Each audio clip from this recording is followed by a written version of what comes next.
આપણે બધાનું મળવું એ સદભાગ્ય છે, એમને મને કહ્યું છે, પણ હું સામે પણ કહું છું. કારણ કે શ્રવણ કરનાર કોઈ હોય ત્યારે પરમાત્માની વાણીનો એક ભાવ વ્યક્ત થાય છે. તો જે માંગલિક હમણાં આપણે કર્યું નવકાર મંત્ર પછી, એનો અર્થ એમ છે કે અર્હદ વક્ત્ર પ્રસૂતમ ઘણધર રચિતમ, એટલે અરિહંત પરમાત્માએ એમની દિવ્ય વાણીમાં એમને જગતનું જે સ્વરૂપ જોયું એ સ્વરૂપ એમને પ્રગટપણે કરવું એ ગણધરોએ ઝીલ્યું. ગણધરોએ એમના પોતાની શક્તિમાં ઝીલ્યું, કારણ કે તે કાળે ગ્રંથો લખાતા નહોતા. એ ઝીલ્યું અને એમને કરોડો શ્લોક પ્રમાણ દ્વાદશાંગીમાં એટલે 12 અંગની અંદર સંગ્રહ કર્યો. તે વખતની શક્તિ એવી હતી કે બધા કંઠે રાખતા હતા, એટલે સૂત્રબદ્ધ કર્યું કહેવાય. ત્યાર પછી જેમ જેમ શક્તિ ઓછી થઈ તેમ તેમ આપણા મુનીશ્વરોએ એને શાસ્ત્રબદ્ધ કર્યું. એ શાસ્ત્રબદ્ધ પણ પ્રાકૃત ને સંસ્કૃતમાં હોવાથી આપણા જેવા સાધકોને સુધી પહોંચતું નહોતું. તો છેલ્લા 10-15 વર્ષની અંદર ગુજરાતીમાં, હિન્દીમાં અને કંઈક અંશે અંગ્રેજીમાં પણ આપણી પાસે ખૂબ સાહિત્ય આવ્યું છે. સમયનો સવાલ હોય તો પણ જો આપણને પરમાત્માની વાણીમાં રસ હોય અથવા આપણને એવો ભાવ થાય કે આનાથી સુખ છે, મોક્ષાગ્ર દ્વાર ભૂતમ, તો જગતમાં પરમાત્માએ જગતનું જે સ્વરૂપ જોયું એ જગતના સ્વરૂપમાં સુખ દુઃખાદી જોયા. એને ભગવાને એમ કહ્યું કે આ જગતના પ્રકારો બધા નિસ્સાર છે, તે સાર વગરના છે. છતાં પણ આપણી પાસે જે શુદ્ધ જ્ઞાન છે, પરમાત્માના વચન છે અથવા એમના કહેલો જે ઉપદેશ છે સારભૂત છે, એમ આ માંગલિકમાં કહેવા માંગે છે.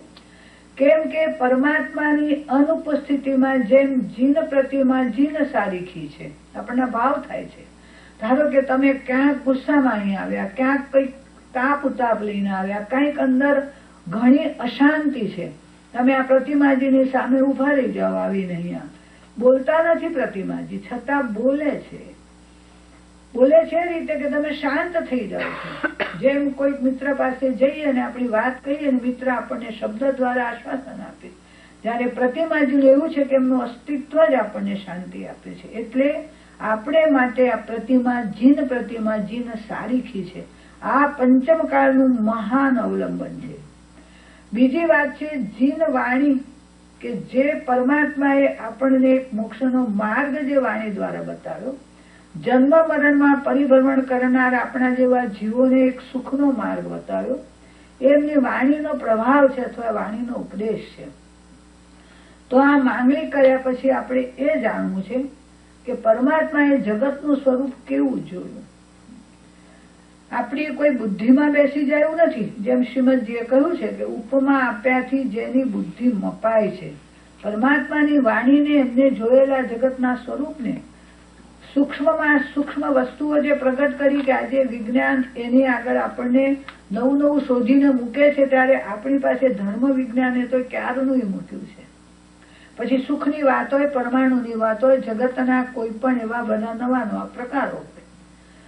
એ જ્ઞાનનો મહિમા આવે આપણને, અને એ મહિમા દ્વારા આપણે પણ એવો જીવનનો માર્ગ પકડીએ કે જેનાથી આપણું આ મળેલો મનુષ્ય જીવન ધન્ય બની જાય.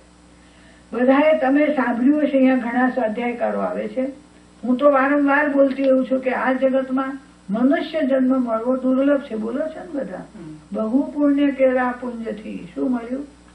શુભ દેહ માનવનો મળ્યો. શુભ કેમ કરો? આમાં સપ્ત ધાતુ નથી, લોહી માંસ વગેરે નથી, તો પછી એને શુભ કેમ કરો? જે મનુષ્યની આકૃતિમાં આપણને અદભુત વિચાર શક્તિ મળી છે, એ વિચાર શક્તિ જો પવિત્ર બની જાય તો આ દેહમાં રહેલી, આ દેહના નિમિત્તથી પામેલી જે વિચાર શક્તિ છે, એ વિચાર શક્તિ આપણી ભાવ બને, શુદ્ધ ભાવ બને, શુદ્ધ ઉપયોગ બને, અને તેના દ્વારા આપણે મુક્તિની પ્રાપ્તિ કરી શકીએ. એટલા માટે મનુષ્યનો દેહ ઉત્તમ કરવો છે. સપ્ત ધાતુનો છે એટલા માટે ઉત્તમ નથી કહ્યું. તો તમને મને બધાને ખબર છે કે આ શરીર ગમે તેટલું વહાલું હોય આપણને, પણ એમાંથી થોડો ટુકડો કોઈ કાપીને આપે તો પસંદ પડે આપણને? દાંત ધારો કે આપણા સરસ ગોઠવાઈને રહ્યા હોય, એમાંથી દુખવા માંડ્યું, એક દાંત આપણો કાઢ્યો, પછી હાથમાં આપે તો ગમે કે ન ગમે? તો પછી દેહ તો આપણો સપ્ત ધાતુનો એટલે અશુચિથી જ ભરેલો છે, પણ એ દેહમાં રહેલું અચિંત્ય તત્વ છે, એક આત્મ તત્વ છે. અને એ આત્મ તત્વ પવિત્રતાને પામે એવી શક્તિ આપણને મળી છે. જો આત્મા પવિત્રતાને ન પામે તો સંસારમાં ગતિઓ કેટલી, જેટલું આવડે એટલું બોલજો, બાકી હું બોલવાની જ છું. ત્યારે ખ્યાલ આવે કે આપણે ક્યાં છીએ. તો સંસારમાં ભગવાને ગતિ કેટલી બતાવી છે? 4. કઈ નીચેથી લઈએ તો નરક, તિર્યન, મનુષ્ય ને દેવ. તો બધા ભારતમાં આવો છો ને? ભારતમાં જ છો. ત્યાં આપણે ટ્રેનમાં જવું હોય ને તો એમાં ફર્સ્ટ ક્લાસ એસી, સેકન્ડ એસી, થર્ડ, અને જગ્યા ન મળે તો ઉભા રહેવાનું. 4 વર્ગ છે. તો તમે ત્યાં હો તો શું પસંદ કરો? ફર્સ્ટ એસી, અને કદાચ ન મળે તો સેકન્ડ એસી, પણ થર્ડ માં તો જાવ નહીં, ઉભા રહીને તો જાવ. પણ ફર્સ્ટમાં અને સેકન્ડમાં જવા માટે આપણે જોઈએ શું? તો કે કઈક રકમ વધારે જોઈએ. તો જેમ આપણી સામે આ ટ્રેનના 4 વર્ગ છે, એમ ભગવાને સંસારના 4 વર્ગ બતાવ્યા, 4 ગતિ બતાવી. તો એમાં કઈ ગતિ પસંદ કરો? પહેલામાં જેમ કર્યું આમાં કરવું પડશે ને આપણે. પહેલામાં ફર્સ્ટ ને સેકન્ડ. જો મુક્તિની અપેક્ષાએ ગણીએ તો મનુષ્ય જન્મ ફર્સ્ટ છે, અને સુખની અપેક્ષાએ ગણીએ તો દેવ લોકનો ફર્સ્ટ છે. પણ ટૂંકમાં આ 2 ગતિ આપણે પસંદ કરીએ છીએ, કેમ કે આપણને સુખ જોઈએ છે. ત્રીજી ને ચોથી પસંદ નથી કરતા. તો પહેલી ને બીજીમાં જવામાં પહેલામાં જેમ આપણી પાસે નાનું રકમ વધારે જોઈએ, એમ આ 2 ગતિમાં જવા શું જોઈએ? આપણને પુણ્ય વધારે જોઈએ. એટલે ત્યાં બહુ પુણ્ય કેરા મૂક્યું છે. કોઈક વાર તમે બધા આવે એટલે સાંભળતા હશો કે પુણ્યની કઈ જરૂર નથી. પુણ્ય વગર મનુષ્યનો દેહ પણ મળવાનો નથી, અને મનુષ્યનો દેહ નહીં મળે તો ધર્મના સાધન નથી મળવાના. ધર્મના સાધન નહીં મળે તો આપણે માર્ગ નથી પામવાના. તો કયા પુણ્યને કેટલાક લોકો નકામું ગણે છે, હે ગણે છે, અને પુણ્ય જરૂરનું નથી એમ ગણે છે. જે પુણ્ય આપણે કેવળ સંસારમાં ઉપયોગ કરીએ એવા પુણ્યને એટલે આપણી સમજમાં બરાબર બેસી જવું જોઈએ, જેથી કઈ ક્યાંય પણ કશું સાંભળવામાં આવે તો આપણા નિર્ણયમાં ફેરફાર ન થાય. કારણ કે ગમે તેટલા પ્રકાર હોય, જૈનના ગમે તેટલા પ્રકાર હોય, 9 કાળ મંત્ર ને 9 પદ બધાને એક સરખા માન્ય છે. એનું રહસ્ય જુદી જુદી રીતે આવે આપણી પાસે, પણ આપણી કોઈ વાર સમજ ઓછી હોય એટલે આપણે કોઈ સમજમાં ખોટું બેસાડી દેતા હોય. તો પુણ્યના 2 પ્રકાર કહ્યા છે ભગવાને, કે એક અથવા 3 પ્રકાર કહ્યા છે. એક પુણ્ય એટલું હલકું છે કે આપણને સંસારમાં જ વાપરવાનો ભાવ થાય છે, કે કંઈક વધારવું, ક્યાંક કંઈક સંસારના સાધનોથી સુખ મેળવું. તો આ હલકું પુણ્ય છે. બીજું પુણ્ય છે કંઈક ઉત્તમ પુણ્ય છે, કે જે અત્યારે આપણે માણી રહ્યા છીએ, કે જેના દ્વારા આપણને આપણા પોતાના જીવનનું સાચું સુખ શોધવા માટેના સાધનનો આપણે ઉપયોગ કરીએ છીએ. પછી સત્સંગ હોય, ભક્તિ હોય, વાંચન હોય, સ્વાધ્યાય હોય. ઉત્તમમાં ઉત્તમ પુણ્ય એ છે જે પુણ્ય સમ્યક્ત્વ, જેને સંકેત કહીએ, જેને સમ્યક દર્શન કહીએ છીએ, એની સાથે જોડાયેલું છે. કે જે પુણ્ય આપણને સંસારના કોઈ પ્રકારમાં ફસાવતું નથી, લલચાવતું નથી, પણ આપણને પરિભ્રમણથી મુક્ત થવાના માર્ગ તરફ દોરે છે. તો મધ્યમ પુણ્ય છે આપણા જેવાને માટે ઉપયોગી છે, કે જેથી આપણે બધા સાધનોનો સદુપયોગ કરી શકીએ. પછી મનુષ્યનો દેહ હોય કે કોઈ ધર્મના સાધનો હોય, એના દ્વારા આપણે પુણ્યાનુબંધી પુણ્યમાં જઈએ છીએ, કે જે પામી અને આપણે આ સંસારથી મુક્ત થઈએ છીએ. તો મનુષ્યનો દેહ દુર્લભ છે એમ જાણ્યા પછી આપણને કોઈ પ્રશ્ન પૂછે કે આખા દિવસમાં એવું લાગે ક્યારે આપણને કે આ મનુષ્યનો જન્મ દુર્લભ છે? આખા દિવસમાં કઈ વખતે લાગે? વિચારવું તો પડશે ને. આપણે જ્યાં છીએ ત્યાં જે ભૂમિકા પર જ આપણે વિચારવું છે. તો એ યાદ રહે આપણને. એટલા માટે આપણને રોજની ક્રિયામાં અનુષ્ઠાનો આપ્યા. ભલે આપણો જે સમય, કોઈ કે મને 15 મિનિટ છે, તો ભલે 15 મિનિટ આત્મા માટે છે ને આપણી પાસે. કોઈ કે મને અડધો કલાક છે, કોઈ નિવૃત્ત હોય તો કલાક છે, કોઈને વધારે સમય મળે, તો એનો આપણે એક સદુપયોગ કરવાનો છે. ન મળે તો એક વાત યાદ રાખો, શ્રીમદજીએ લખ્યું છે કે જેને ખાવાનો, પીવાનો, પહેરવાનો, ઓઢવાનો ને ફરવાનો આ સમય મળતો હોય એને જો એમ કે મને આત્મા માટે, કે કઈ મારા આત્માનું કલ્યાણ કરવા માટે સમય નથી મારી પાસે, અથવા મને આત્મા જેવી વસ્તુની કઈ ખબર નથી. તો કે છે ધરાર એને આ મનુષ્ય જન્મનું મૂલ્ય નથી. તો એક ઉપમા આપી છે શાસ્ત્રકારોએ કે આપણો આ જન્મ કેવો દુર્લભ છે. તો કે સમુદ્રમાં ધારો કે સ્ટીમર જાય છે, મધ દરિયે બરાબર પહોંચી છે, કોઈ ઝવેરી વ્યાપારી છે, એમાં એને કિંમતી વીંટી પહેરી છે. પછી એને ભાવ થયો કે તૂતક ઉપર જઈને ફરું. એ ફરે છે, એમાં વળી કઈક રમત સુધી આમાં વીંટી કાઢે છે ને પહેરે છે, કાઢે છે ને પહેરે છે, એમાં વીંટી પડી ગઈ દરિયામાં. ક્યાં પડી? દરિયામાં. કઈ જગ્યાએ? મધ દરિયે. હવે વીંટી એને શોધવી ફાવે અથવા શોધે તો મળે કે ન મળે? જ્ઞાની પુરુષ આપણા મનુષ્યના જન્મને અહીં મૂક્યો છે કે આપણે મધ્યલોકમાં છીએ. મનુષ્ય લોક મધ્યલોક છે, ઉપર સ્વર્ગ છે, નીચે નરક છે, બસમાં મધ્યલોક છે જેમાં મનુષ્ય છે. મધ્યલોકમાં મળેલો આ મનુષ્ય જન્મ પરમાત્માની વાણીને ગ્રહણ કરીને જીવનને નિર્દોષ ન બનાવે, પવિત્ર ન બનાવે, પ્રેમાળ ન બનાવે, મૈત્રી જેવી ભાવનાઓને કેળવે નહીં. તો કે છે એનો આ જન્મ જો પૂરો થઈ ગયો તો મધ દરિયામાં જેમ પેલી વીંટી પડી ગઈ અને ન મળે તેમ ફરીને આપણને મનુષ્ય જન્મ મળતો નથી. પાછા ઘણા ઘણા દુઃખ સહીને તમે જુઓ છો દુઃખ કેવી રીતે સહન થાય છે. અત્યારે ધારો કે પૃથ્વી, પાણી, અગ્નિ, વાયુ, વનસ્પતિ, આ 5 પ્રકારના જીવો છે. બધા તો એટલું તો જાણો છો ને, એમાં તો કઈ શંકા નથી ને.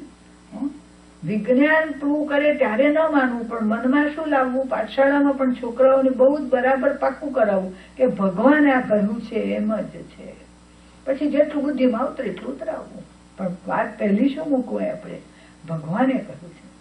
કોઈ જગદીશચંદ્ર બોઝ જાહેર કરે કે વનસ્પતિમાં જીવ છે, કોઈ વૈજ્ઞાનિકો જાહેર કરે કે વનસ્પતિમાં જીવ છે, અને પછી આપણે કહીએ કે અમારા સર્વજ્ઞએ કહ્યું છે, પછી નહીં પહેલા કહેવાનું અમારા સર્વજ્ઞએ કહ્યું છે. કારણ કે સર્વજ્ઞ હતા, નિષ્પૃહ હતા, નિર્દોષ હતા, અને જગતને ઊંધે પાટે ચડાવવા નહોતા. એવા પરમાત્માએ આપણને જ્યાં જગતનું સ્વરૂપ બતાવ્યું કે તમે જીવો અને જીવવા દો, તમને સુખ વાળું છે, બધાને સુખ. છતાં આપણા જીવનમાં એક શ્વાસ પણ એવો નથી કે આ પૃથ્વી, પાણી, અગ્નિ, વાયુ, વનસ્પતિ વગર આપણું જીવન નિર્વાહ થાય. પછી કેવી રીતે જીવવું? તો કે જે પદાર્થ, પહેલા તો આપણે આમ લેવું કે જે પદાર્થો વધારે હિંસા વાળા હોય એનો પહેલા એકવાર ત્યાગ કરવો. દાખલા તરીકે માંસાહાર હોય કે કંદમૂળ હોય, આપણે ઓછી હિંસાથી જીવીએ એ આપણું મનુષ્યનું જીવન. સાધુતા જે લે એમના જીવનમાં ઉપમા આપી છકાય જીવની રક્ષા વાળા. એ છકાય જીવની રક્ષા વાળા છે, અને રક્ષાનો એમનો ભાવ છે, એટલે એમનો ઇન્સ્યોરન્સ છે. તમને ઇન્સ્યોરન્સ બધાનો લાભ મળે ને. તો કે તમે એ છકાઈ જીવની રક્ષા વાળા ખાય ફરે અને છતાં એમને કર્મ નહીં બંધાતા હોય કે એમને સંયમ લઈને છકાઈ જીવોના રક્ષાનો એમને ભાવ કર્યો છે અંદર. એટલે કદાચ એમને થોડી ઘણી પણ જે હિંસા થાય એનો દોષ ન લાગે, એનો દોષ ન લાગે. તમે ઇન્સ્યોરન્સ ઉતરાયા પછી કેવા નિરાશ હોય છે આમ, તો કે એમને ઇન્સ્યોરન્સ ઉતરાયો છે, પાપ નહીં લાગવાનો. સમજાયું? પાપ નહીં લાગવાનો ઉતરાયો છે. તો આપણે જે કોઈ પદાર્થો પહેરીએ, ઓઢીએ, વાપરીએ, બધામાં હવે આટલું બુદ્ધિનો તો આપણો ઘણો ઘાટ થઈ ગયો છે ને અહીંયા લગાવવાની છે આપણે કે ઓછી હિંસા થાય એવું શું શું મારે કરવું જોઈએ. તો અહીંથી આપણી ભાવના શરૂ થાય છે. એ ભાવના કે જે ભાવના જગતના જીવોને પહોંચે છે. તમને એક નાનો સરખો દાખલો આપું. ધારો કે તમે બહારગામ જાઓ 2 મહિના માટે, પણ આપણા ઘરમાં એવું ના લાગવું જોઈએ કોઈને કાંઈક ખાલી છે કે જેથી કરીને કઈ ચોરીનો ઉપદ્રવ થાય.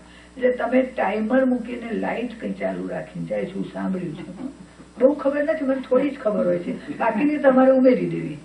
બાકીને તમારે મારું થોડું ઓછું આવે ને, થોડું ઓછું બોલતી હોય ને એ તમારું ઉમેરવાનું. પછી તમે વાપરી તો નથી ને, તમે તો નથી વાપરી ને, તમે તો બહાર ગામ છો, પણ બિલ આવે તો તમારે ભરવું પડે કે ના ભરવું પડે. બસ એવું છે કે જગતના જીવોને જીવાડવાનો ભાવ ન કરીને, સુખ આપવાનો ભાવ ન કરીએ તો આપણે એમને દુઃખ આપવાના ભાવની અંદર આપણે આપણું બિલ ચડે છે. સમજાયું? આ જૈન ધર્મનું વિજ્ઞાન છે, અને એ વિજ્ઞાન આપણા સુખ માટે છે. એ સુખ બીજાને જવાનું નથી. એમ કે છે આપણે ધારો કે જે પદાર્થોનો ઉપયોગ કરતા નથી એનું આમ મનમાં નક્કી જ કરવું કે આ જીવો સુખી થાય, આપણે એની જરૂર નથી. અને જે પદાર્થોનો ઉપયોગ કરવો પડે ત્યાં આપણે આ ભાવને એટલા કુણા રાખવા. જે પદાર્થોનો ઉપયોગ કેટલો આપણે ઘટાડી શકીએ એનો વિચાર કરવો. દાખલા તરીકે જૈન ધર્મમાં જન્મ્યા હોય ને એનું મોટું પુણ્ય તો એ છે કે ઘણા પાપથી બચે છે, ઘણા પાપથી બચે છે. જેમ કહ્યું ને હમણાં કે નોનવેજ હોય કે કોઈ વ્યસન હોય કે એનાથી આપણે બચીએ છીએ. આપણી પાસે સંસ્કાર બીજા પાસે છે, એમાં આપણે ઠેકો નથી લીધો. કોઈ સ્વર્ગમાં આપણા જૈનો જ જાય નથી એ તો ખબર છે ને.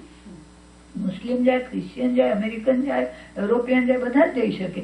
જે શુભ ભાવ કરે, જગતના જીવોને સુખ આપવાનો ભાવ કરે, પરોપકારનો ભાવ કરે, દાનનો ભાવ કરે, બધા ત્યાં શુભ ભાવ કરીને પહોંચે છે. કોઈ એકનો ઈજારો નથી ત્યાં. તો આપણે ધારો કે 5 તિથિ વનસ્પતિ ન ખાઈએ, એ દિવસનો આપણો ભાવ કેવો કે આખા જગતના વનસ્પતિના તમામ જીવોનું આપણે સુખ ઈચ્છું. તમે કર્યું આટલું ને મળ્યું કેટલું? એવું પાપનું. પાપ પણ ચક્રવર્તી સાથે પાછું આવે છે. એવું જ આપણા સદભાવ.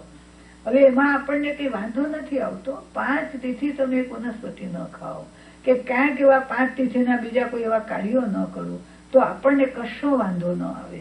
પણ એમાં આપણને લાભ કેટલો થયો? જગતના તમામ વનસ્પતિના જીવો પ્રત્યેનો આપણો એ દિવસનો સદભાવ પ્રગટ થયો.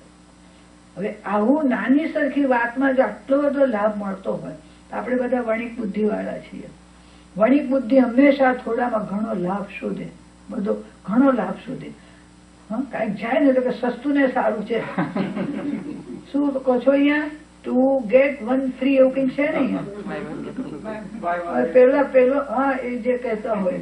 હવે પેલો કઈ દેવું કાઢવા બેઠો છે, એ મેળવીને તમને આપતો હશે ને, તમે કેવા લલચાવો છે દાડે? લઈ લો, જરૂર છે કે નથી? લઈ લો, જરૂર છે કે નથી? બધા ભેગા પેલા મૂકી દો કે છે. કેમ તો કે એક ફ્રી મળેલું. તો આ ધર્મની અંદર આટલી ભાવનામાં તમે ખાલી કેટલું ખાવ? ધારો કે અડધો કિલો ખાવ સેલાડ કે તમારું શાક, તેમાં તમને મળ્યું કેટલું? ગેટ ફ્રીમાં કેટલું મળે? કેટલું મળે? આ તો કોઈ શાસ્ત્રકારોએ અનુભવીને કહેલી વાત છે. પાછા એમ ના માનતા કે આ તો બધું બધા સારું સારું કહેવા માટે કહેતા હોય, એમ નથી. આ વાસ્તવિક સત્ય છે, વાસ્તવિક સત્ય. અને સત્ય આપણે સ્વીકારવું જ જોઈએ. જો આપણે સુખી થવું છે, આપણને મને તમને બધાને ખબર છે કે આ સંસારમાં મારી યાત્રા હજી ઘણી બાકી છે. આપણે હજી એવું શુદ્ધ જીવન નથી જીવતા કે કાલે આપણને કઈ મોક્ષ મળી જવાનો. યાત્રા બાકી છે અને એ આ 14 રાજલોકમાં જ કરવાની છે. ચિત્ર છે અહીંયા. આ 14 રાજલોકની અંદર જીવાણુઓથી ભરપૂર છે. જીવ અને અજીવ 2 મુખ્ય તત્વો છે. તો આપણી યાત્રા જેમ આપણે કશે જઈએ છીએ તો કેટલી સગવડથી જઈએ છીએ? કેમ તો કે યાત્રામાં અગવડ ન પડવી જોઈએ. અથવા ધારો કે તમે અહીંયાથી કોઈ બહુ ઠંડા પ્રદેશમાં જાઓ, એ વખત અહીંયા ગરમી છે, જેમ ફિનિક્સ નો માણસ નીકળે મે મહિનામાં, જૂન મહિનામાં, અને નીકળે બહુ ઠંડા પ્રદેશમાં જવા, એ બેગમાં કપડા કેવા ભરે? બરોબર. પહેરે કેવા? પાતળા. ફિનિક્સ થી નીકળે છે, 120 ડિગ્રી માંથી નીકળે છે, એટલે પહેરે પાતળા અને લઈ જાય જાડા. તો ખોટું કોઈ ઊંધું કર્યું એને? એના લક્ષ્યમાં છે કે હું જ્યાં જવાનો છું ત્યાં આ કપડાની જરૂર પડવાની. એમ આપણે યાત્રા કરવાની છે. આપણા લક્ષ્યમાં એ રહેવું જોઈએ કે મને દુઃખ ન પડે. પહેલી આપણી ભૂમિકા. એટલે જગતના સુખની દ્રષ્ટિએ જુદી વાત છે. જગતના સુખની દ્રષ્ટિએ પણ 85 નો ગ્રંથમાં લખ્યું છે કે અભ્યુદય અને નિશ્રેયસ 2 સુખ છે. અભ્યુદય એટલે તમે એવા પ્રકારનું નિર્દોષ પુણ્ય કરો કે જગતની યાત્રા જેટલી બાકી છે આપણી, એ યાત્રા આપણે સુખેથી કરી શકીએ. કે જે આપણે ત્રીજી ને પહેલી અને બીજી ગતિ છોડીને ત્રીજી અને ચોથીની વાત કરી, એટલે મનુષ્ય અને દેવની વાત કરી આપણે. શાને માટે? કે આપણી યાત્રા જેટલી બાકી છે એટલી સુખે સુખે આપણે કરી અને પહોંચી જઈએ. તો જ્ઞાની પુરુષોએ આખી જે વાસ્તવિકતા આપણને બતાવી છે કે આપણે જ્યાં છીએ ત્યાં કેવી રીતે ઉપર ઉઠીએ, ભલે ધીમે ધીમે ઉઠીએ. કીડી હોય ને એને વૃક્ષ પર કોઈ ફળ હોય અને એ ફળનો રસ ચાખવો છે ને, એ રસ ચાખવા માટે કેટલી વાર પડતી હશે, ચડતી હશે, પડતી હશે, પણ આખરે પહોંચીને પેલો ફળનો રસ લે છે. આપણા સંસારીઓનું, ગૃહસ્થોનું જીવન આ પ્રકારનું છે કે એકદમ શુદ્ધ ભાવમાં, નિર્દોષ ભાવમાં, નિષ્પાપ ભાવમાં આપણે જઈ નથી શકતા. પણ નથી જ જઈ શકતા એમ નથી. ભલે ગતિ ધીમી છે, કીડીના જેવી ગતિ છે, ધીમે ધીમે 2-4 વાર ચડી ઉતરીને પણ આપણે પહોંચીએ છીએ. આટલા માટે શ્રાવકને કહો, સાધકને કહો, ગૃહસ્થને કહો, સર્વપ્રથમ ભગવાને 4 પ્રકારના ધર્મ બતાવ્યા: દાન, શીલ, તપ અને ભાવ. આજનો વિષય આપણે આ રાખીએ કે આપણા જીવનમાં આપણે પાપથી છૂટીએ, પાપ નવા ન બંધાય, પુણ્ય ઉત્તમ બંધાય, ઉત્તમ પુણ્યમાંથી નિર્દોષ જીવનમાં જઈએ અને કાળક્રમે કરીને આપણે આ જન્મ મરણના પરિભ્રમણથી મુક્ત થઈએ. કલાપૂર્ણ શ્રી મહારાજ એમના ગ્રંથમાં લખે છે કે તમે એકવાર લક્ષ્ય તો નક્કી કરો, આવું મનુષ્યનું જીવન મળ્યું છે, ધ્યેય તો નક્કી કરો. એમ ઇન્સ્યોરન્સની વાત કરીને એક ધ્યેય નક્કી કરવામાં ગભરાવાની કશી જ જરૂર નથી. ધ્યેય કરું કે આ જન્મ મરણથી મુક્તિ થાય, 4 ગતિના પરિભ્રમણથી મુક્તિ, અને 5મી ગતિ એટલે સિદ્ધિ ગતિ. મનુષ્યના જીવન સિવાય બીજે ક્યાંય નિર્ણય નહીં થાય, ક્યાંય નિર્ણય નહીં થાય. કારણ કે નરક ગતિ અત્યંત દુઃખથી ગ્રસ્ત છે, દુઃખમય છે, ખૂબ દુઃખમય છે. ત્યાં વિચાર આવવો પણ બહુ કઠણ છે. એનાથી ઉપર એ દેવગતિ સુખમાં લીન છે. અહીંયા દુઃખમાં દીન છે લોકો, ત્યાં સુખમાં લીન છે. તમે અહીંયા જ વિચાર કરો કે ધારો કે કોઈકનો ઘણો વૈભવ વધી ગયો, કોઈકની ઘણી સગવડો વધી ગઈ, તમે 2 રૂમમાં રહેતા હતા, કોઈ આવી નાની જગ્યામાં રહેતા હતા, અને પછી વૈભવ વધ્યો ને એટલે બહુ મોટું મકાન લીધું. નાનું મકાન હતું ને ત્યારે અડધો કલાક નીકળતો હતો પ્રાર્થના કરવાનો અને કઈક સેવા કરવાનો. પણ મોટા હાઉસમાં ગયા એટલે શું થયું? પહેલું બંધ શું થાય? થાય તો થાય એમ નથી કહેતી, બધાને દોષ નથી દેવો, આપણે ગુણથી ઉપર ઉઠવું છે, પણ થોડા દોષ જાણી લેવા ખરા. આપણે ગુણને જ પકડવા છે. અહીંયા હું તમને કોઈ દોષ બતાવવા નથી, આપણામાં શું શક્તિ છે આપણે વિચારવું છે. તો પહેલો કાપ પડે આ ઘર સંભાળવું ને એને માટે કઈ વધારે કમાવું ને બધી વસ્તુઓ વ્યવસ્થિત રાખવી. પહેલો કાપ પડે, પેલો અડધો કલાક આપણે કરતા હતા ને ભક્તિ એમાં પડે, બીજા સામાન કરો તમે કામ. બધા કર્યું નથી કેતી, બધા કર્યું તો ઘણા વધારે પણ છે. કારણ રૂમ મોટો મળી જાય, નિરાંત મળી જાય, એવા સરસ્વતીમાંથી મળી જાય તો કોઈના ભાવ વધે પણ ખરા.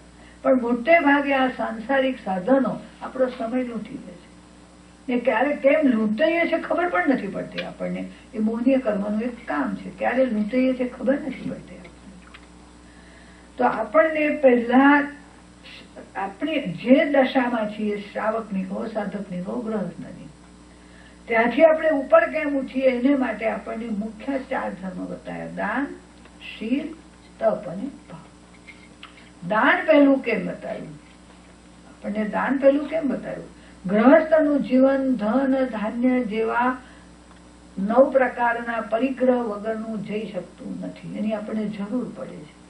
આપણે ગ્રહસ્થ યાચક નથી, કોઈને ત્યાં આપણે માંગવા જઈએ. આપણું જીવન આપણા પ્રારબ્ધ અને પુરુષાર્થ ઉપર નભાવવાનું છે. એટલા માટે એ મળે કેમ આપણને? જો આપણા ભાગ્યની અંદર પૂર્વના પુણ્યથી, બધી મોટા ભાગની સામગ્રી પૂર્વના પુણ્યથી મળે છે. આપણે એવું માનીએ છીએ પુરુષાર્થથી મળી. તો પછી અનિશભાઈને દાખલો આપી દીધો મોટરમાં કે ધારો કે તમારા રોડ ઉપર એક કોઈ વ્યક્તિ કામ કરે છે, એને $100 કે જે મળતું હોય છે. એક વ્યાપારી ઓફિસમાં ફોનથી કામ કરે છે અને એને $10,000 કે વધારે મળે છે રોજના. પેલો શરીર શ્રમ કરે છે, બુદ્ધિ વાપરે છે, આય વાપરે છે, આવો ફરક કેમ પડી ગયો? અથવા ધારો કે એક પિતાએ 2 ભાઈને પોતાની અડધી મૂડી સરખી વહેંચીને આપી. એકની 5 વર્ષમાં ઘણી વધી ગઈ ને એક એકદમ દરિદ્રી બની ગયો. શું કારણ બન્યું? બંનેને સરખું વહેંચી આપ્યું હતું. તો આપણા બધા જીવન તંત્રની પાછળ આપણા પોતાના પૂર્વના કરેલા શુભ ભાવ અને અશુભ ભાવનું પુણ્ય અને પાપ કામ કરે છે.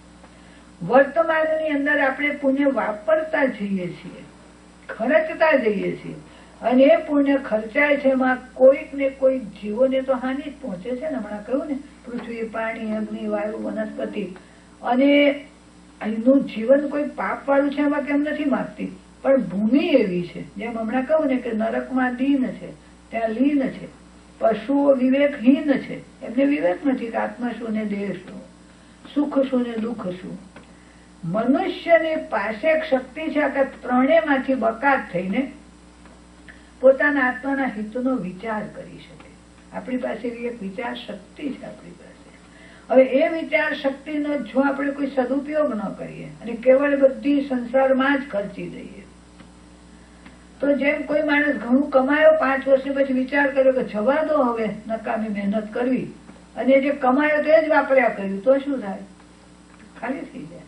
એમ આપણે પણ અત્યારે કેટલું બધું પુણ્ય, મોટો તો ભાગ તો આ જ છે કે બહુ પુણ્યથી આપણને મનુષ્યનો જન્મ મળ્યો, એમાં શક્તિ મળી, એમાં ઇન્દ્રિયોની ક્ષમતા મળી, એમાં કંઈક ખાવું પીવું પહેરવું ઓઢવું એ બધું કંઈક આપણને સરખું મળ્યું. આ બધા પૂર્વના પુણ્યને અત્યારે આપણે વાપરી રહ્યા છીએ. હવે જો પાછું એમાં કોઈ આવું ઉત્તમ પુણ્ય, કોઈ નિર્દોષ પુણ્યનો આપણે ઉમેરો ન કરીએ તો જેમ પેલી મૂડી ખલાસ થયા પછી દરિદ્રી બની જાય છે. એટલે આપણને દાન પહેલા આપ્યું. દાનનો અર્થ છે આ કોઈકને સુખી થવા માટે કંઈક આપવું.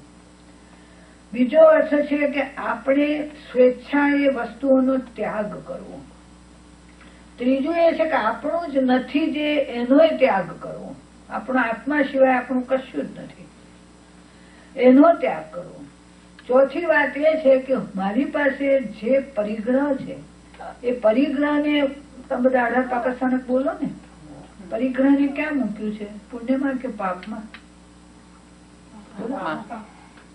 મળે પુણ્યથી. સામગ્રી શાનાથી મળે? ધન ધાન્ય બધું મળે શાનાથી? બોલો પુણ્યથી. તો એને પરિગ્રહ કીધો, તો એને પાપમાં શું કામ મૂક્યો? મળે પુણ્યથી એને લખ્યું પાપમાં. એનું કારણ છે કે પરિગ્રહ મેળવવામાં આપણને ક્યાંક ને ક્યાંક દોષ લાગે છે. મળ્યા પછી એની મૂર્છા વધે છે, એટલે દોષ અને મૂર્છા ને પાપ કહેવામાં આવે છે. એટલે આ તો સાયન્સ છે આખું. નહીં તો તમને એમ વિચાર કોઈને આવતો નથી, પણ લાવવો પડે આપણે કે આટલું બધું આપણને મળ્યું એ પુણ્યથી મળ્યું, અને પછી કેમ જ્ઞાનીઓ એને પાપમાં મૂક્યું, પુણ્યમાં ના મૂક્યું? કારણ કે મેળવવામાં પણ આપણને અંદરથી ક્યાંક અહંકાર, ક્યાંક રાગ, ક્યાંક દ્વેષ, કંઈક ને કંઈક ચાલ્યા જ કરતું હોય. તમારા કરતા કોઈને વધારે મળી જાય, તમારા જેટલી જ એની કોઈ ડિગ્રી છે એને વધારે મળે, તરત તમને વિચાર આવશે એને કેમ વધારે, મને કેમ ઓછું? પણ એ વખત આપણને વિચાર આવવો જોઈએ એનું પુણ્ય વધારે હશે, મારું પુણ્ય ઓછું હશે, એટલે ફેંસલો થઈ જાય. ધર્મ હંમેશા સમાધાન કરાવે, ભૌતિક વિજ્ઞાન હંમેશા તર્ક કરાવે ને તર્ક સંઘર્ષ કરાવે, હરીફાઈ કરાવે, સ્પર્ધા કરાવે. બીજાનું જોઈને આપણને એમ થાય કે હું પણ એના જેવી દોડ મૂકું. એટલે પહેલું દાન બતાવ્યું આપણને, અને એ દાનની અંદર આપણા પોતાના ભાવની અંદર એક સદભાવ પેદા થાય છે. જો તમે વિચાર કરો, કચ્છમાં ભૂકંપ થયો, બરાબર? એ લોકોના એવા પાકનો ઉદય થયો કે ઘણો ત્રાસ પડ્યો એ લોકોને. બધું જોયું હશે, સાંભળ્યું હશે તમે. ઘણા દુઃખી થયા, દટાઈ ગયા, ઘણા મા બાપ વગરના થઈ ગયા, કોઈ દીકરા વગરના થઈ ગયા, ઘણું બધું કમકવાળ બની ગયું. પણ બીજી બાજુ તમે વિચાર કરો કે લોકોની કેવી ભાવના થઈ કે કંઈક કરીએ, કંઈક કરીએ, કંઈક આપીએ. એ ભાઈ કહેતા હતા એમને આવી રીતે પિક્ચર મૂકેલું આવું એમના ઓફિસમાં, ત્યાંનું કચ્છના આખું જે બન્યું હશે એનું મોટું કરીને આમ. તો એ કે મારે ત્યાં કોઈ એમને કોઈ કંઈક બિઝનેસની વાત કરવા કોઈ ભાઈ આવ્યા, એને પૂછો કે શું છે તમારું? તેમને વાત કરી કે આવું અમારા દેશમાં થયું છે. એકદમ $10,000 ચેક લખીને આપી દો. 10,000. તો શું થયું એનું? એક બાજુ લોકો તો દુઃખમાં હતા જ, પણ બીજાઓએ કેટલી બધી સદભાવનાઓ કરી. તો આપણા મનુષ્યના સ્વભાવમાં છે ને સદભાવના ઉપકારી બહુ મોટી શક્તિ પડી છે. એ પ્રસંગે જાગે છે. હવે એને આપણે અભ્યાસ કરીને રોજની બનાવવાની છે. અને એ રોજની બનાવવા માટે આપણે આ બધી જે વાત કહી ને કે નાના નાના જીવોની ઘણી હત્યા થાય છે. 2 ઇન્દ્રિય, 3 ઇન્દ્રિય, 4 ઇન્દ્રિય, 5 ઇન્દ્રિય વાળા જીવોના કેટલા ત્રાસમાંથી દવાઓ બને, લોશન બને, કઈ શેમ્પુ બને, તો બધું તમે જાણો છો અહીંયા. અને એક રીતે ભારત કરતા આ દેશની અંદર સગવડ એટલી સારી છે કે તમને સમજાય, તમારે વાંચીને તમે નક્કી પણ કરી શકો. હું એક જણને ત્યાં રહું છું ચેરી હિલમાં, એના 7 વર્ષના ટ્વિન્સ 2 બાળકો છે એના, અને એને નાનપણથી એવો સંસ્કાર આપી દીધો છે ને અત્યારે તો કેટલું બધું આવડે. આખું અપૂર્વ અવસરથી માંડીને આત્મસિદ્ધિને અડધી ગાથાઓ આવડે છે આ 7 વર્ષના છોકરાઓ. તો એને કારપુલમાં જાય છે કોઈ અમેરિકન છોકરી સાથે. તો પછી કઈ નાસ્તાનું હોય તો આમ એકબીજાને પૂછે ને તું ખાઈશ, તું ખાઈશ? તો આ છોકરાઓ પૂછે કે એમાં એક છે, એમાં બીજ છે, તો પેલી કદાચ કે અથવા હા કે ને તો કે તો બહુ જ પાપ લાગે. એટલે એની ભાષામાં અંગ્રેજીમાં જે સમજાવે. 1 મહિના પછી પેલી છોકરીએ ઘેર જઈને એની મામને કહી દીધું હું આવું નહીં લઈ જવું હવે. કેમ તો બહુ પાપ લાગે એમાં, બહુ પાપ લાગે એમાં. પાપ લાગે તો આપણને દુઃખ પડે. હવે 7 જ વર્ષના છે લોકો. આપણા 7 વર્ષના બાળકો કોઈ અમેરિકન દીકરીને વેજીટેરિયન બનાવે. આ આપણા ધર્મનો પ્રભાવ. તમે એર ઇન્ડિયાની ફ્લાઇટમાં ખબર છે ને જૈન ડીશ આપે, વેજીટેરિયન ડીશ આપે. પણ જૈન ડીશ આપે. આપણે જૈનો કેટલા છે? હિન્દુસ્તાનના 1 અબજ માણસની અંદર 1 કરોડ છે. તો અવાજ કેટલો ઉઠ્યો છે? ભલે એનો ધંધો છે, હું તો કુછ અવાજ તો ઉઠ્યો ને તમારો. તો આપણો અવાજ ઉઠે કે અમે આવું કશું નહીં વાપરીએ. જેમ અત્યારે દૂધ માટે કહેવાય છે. તો બીજા જીવોના પ્રત્યેના સુખનો ભાવ એ મોટામાં મોટું દાન છે. અને પછી શું કે તમને એ ભાવ થાય ને તો તમે રહી જ નહીં શકાય. તો હું તો એક એક્સ્ટ્રીમ દાખલો આપું છું, પણ આપણે આપણી ભૂમિકામાં લાગુ પાડવાનો. ઘણા વખત પહેલા એક મગ નામનો કવિ થઈ ગયો અને એ ખૂબ દાની હતો. મોટે ભાગે કવિઓ બહુ શ્રીમંત ના હોય, કલાકારો બહુ શ્રીમંત. ઠીક છે, બધી નાઇટો બધી ચાલે, બધી ગવૈયાઓની થાય, વાત જુદી છે. પણ આ તો હું મૂળ વાત કઉ છું. તો એ રાજ દરબારમાં સરસ સ્તુતિઓને શ્લોક રચે અને એમને પુરસ્કાર મળે. એ પુરસ્કાર લઈને નીકળે ને એટલે આખા ગામમાં ખબર કે આ દાની છે, એટલે એની પાછળ લોકો હોય જ. એટલે બધું આપતા આપતા ઘેર પહોંચે ત્યારે ખાલી હોય, ઘેર પહોંચે ત્યારે કેવા હોય? ખાલી. અને પત્ની પણ એટલા ઉત્તમ વિચાર નથી. ક્યારે પૂછે નહીં કે તમને આટલું બધું મળે છે તો ક્યાં મૂકી આવો છો? જરા ઘરમાં તો થોડું લાવો. એ તો એ પણ એટલી જ ગુણિયલ હતી. એ રૂખું સૂકું ખાય, પણ એને એક આનંદ હતો કે પતિ બહુ સરસ કામ કરે છે, દાન કરે છે. હવે એકવાર એવું બન્યું કે બધું અપાઈ ગયા પછી કશું રહ્યું નહોતું. અને બ્રાહ્મણ આવ્યો, એને કહ્યું કે મારી દીકરીના લગ્ન છે ને મારી પાસે કશું નથી. આ બોલતા નથી મારી પાસે કશું નથી, વિચાર કરે છે. આમ ઘરમાં જોઈને કશું દેખાતું નથી. પત્ની સુતા છે, એના હાથે બંગડીઓ છે. એક હાથ આમ હતો તો એક બંગડી ઉતારી દીધી, પેલાને આપી. પત્ની જાગી ગઈ, પેલો સ્પર્શ થયો એટલે જાગીને સમજી તો ગઈ કે આ બહાર ઉભેલા એક બંગડી આપી છે. એટલે ઉઠીને બીજી બંગડી કાઢીને આપી દીધી કે એક બંગડી કોઈ દિવસ કોઈને અપાય નહીં, આપવી તો 2 આપવાય. આવા આપણા દેશની અંદર આવા તો તમને 3.5 કરોડ આવી કથાઓ છે આપણી પાસે. કેટલી જાણીએ આપણે? એક કથા આપણા હૃદયમાં બેસી જાય ને, ધારો કે સુભદ્રા સતીની કથા. એક બેન કહેતા હતા કે કથા એવી મોડે કરેલી, ખરે સમય કામ લાગી. સુભદ્રા સતીની કથા એવી છે કે એમને એમના માથે એમના વડીલે આરોપ મૂક્યો કે તમારું ચારિત્ર કુશીલ છે. રોજ જ કઈ ને કઈ કહ્યા જ કરે. અમને એક જ નક્કી કરેલું કે પૂર્વ જન્મનું મારું કર્મ ઉદયમાં આવ્યું છે, એટલા માટે આ વડીલ મારા નિમિત્તે કર્મ બાંધે છે. આવે આવો વિચાર આપણને? મારા ઉપર આરોપ મૂકી અને એ કરવો, એને એમની દયા આવતી હતી. અને આ આપણું ધર્મ વિજ્ઞાન. તમે પણ વિજ્ઞાન શું છે આપણું? પોતે શાંત રહે અને પેલા માટે પ્રાર્થના કરે કે આ કર્મ ન બાંધે. એમાં એક એમની પછી ઘણો આરોપ મૂકવામાં આવ્યો. એટલે આપણા કથા પ્રમાણે આપણામાં એવું છે, કોઈકનું સત્વ કે સત્ય જો હણાતું હોય તો આપણામાં પરમાત્માના ભક્ત દેવો છે, જે દેવોનું એક સ્થાન છે દેવલોકમાં, એમને સ્પંદન આવે છે. સ્પંદન આવે. જેમ તમને ટેલિપથી આવે છે કે નથી આવતી? અહીંયા આવે ને. પેલા બેન કે તમને જેવો મને પણ એવો જ વિચાર આવ્યો તો ટેલિફોનમાં 10 મિનિટ ચાલે કે નહીં? તમને સરખા વિચાર સરખા વિચારો 10 મિનિટ ચાલે. સાડી નો હોય, ગાડી નો હોય, વાડી નો હોય, જે હોય. હું તમને કહું, હવે છે ને હું આટલી બધી જગ્યાએ જઉં છું ને, હમણાં મને 2-3 જગ્યાએ કહું બેન હવે તમે છે ને આટલી બધી વાતો કરીને સેલ ફેલ તો બહુ ભૂલી ગયા છીએ કે છે. જરૂર પડે તો લઈ આવીએ છીએ. ડિટ્રોઇટમાં 5-6 બહેનોએ મને કહ્યું કે બેન અમે આ ધર્મવાણીનો આટલો ઉપકાર માનીએ છીએ કે સેલ ફેલ તમે ક્યાંય ભૂલી ગયા છીએ. હવે ખોટો કચરો જ ભેગા નથી કરતા. અમે જયારે જોઈશે ત્યારે મળી રહેશે. બહુ તો એના નસીબમાં $2 વધારે છે લઈ જશે કે. હા, આવું થયું છે. હું તો તમને કઉ છું ને કે દોષ કેવી રીતના છે એ પણ આપણે વાત કરવાની છે, પણ આપણી શક્તિઓ કેટલી જાગૃત થઈ છે. નહીં તો ક્યાં અમે 10,000 માઇલ ત્યાં અને ક્યાં તમે અહીંયા આ સત્સંગમાં આવવા મજાથી બેઠા છે. હા, તો એમને આરોપ હતો, તે રોજ આ જ વિચાર કરે કે ભગવાન એમને સદબુદ્ધિ આપે, કર્મના બાંધીને મને ક્ષમતા. આ આપણી ધર્મ વિજ્ઞાનની પ્રણાલી છે ભાઈ. આ તો એક દ્રષ્ટાંત આપું, બધા પ્રસંગે તમે પ્રયોગ કરવા. મેં તો કેટલા બધા લોકો પર આ પ્રયોગ કરાવ્યા છે. બધા આટલું કરો તમે, ઘણા આવે મારી પાસે કે એના પર દેશ કરે છે, ના મને હેરાન કરે છે, ના કરે. તમે તમારી જાતમાં જુઓ, તમારું કર્મ ઉદયમાં આવ્યું છે. તમે એ વખત ક્ષમતા નહોતી રાખી, એટલે અત્યારે ઉદયમાં આવ્યું છે. તમે અત્યારે ક્ષમતા રાખો અને એની પ્રાર્થના કરો. મારી પાસે કેટલાય દ્રષ્ટાંતો છે.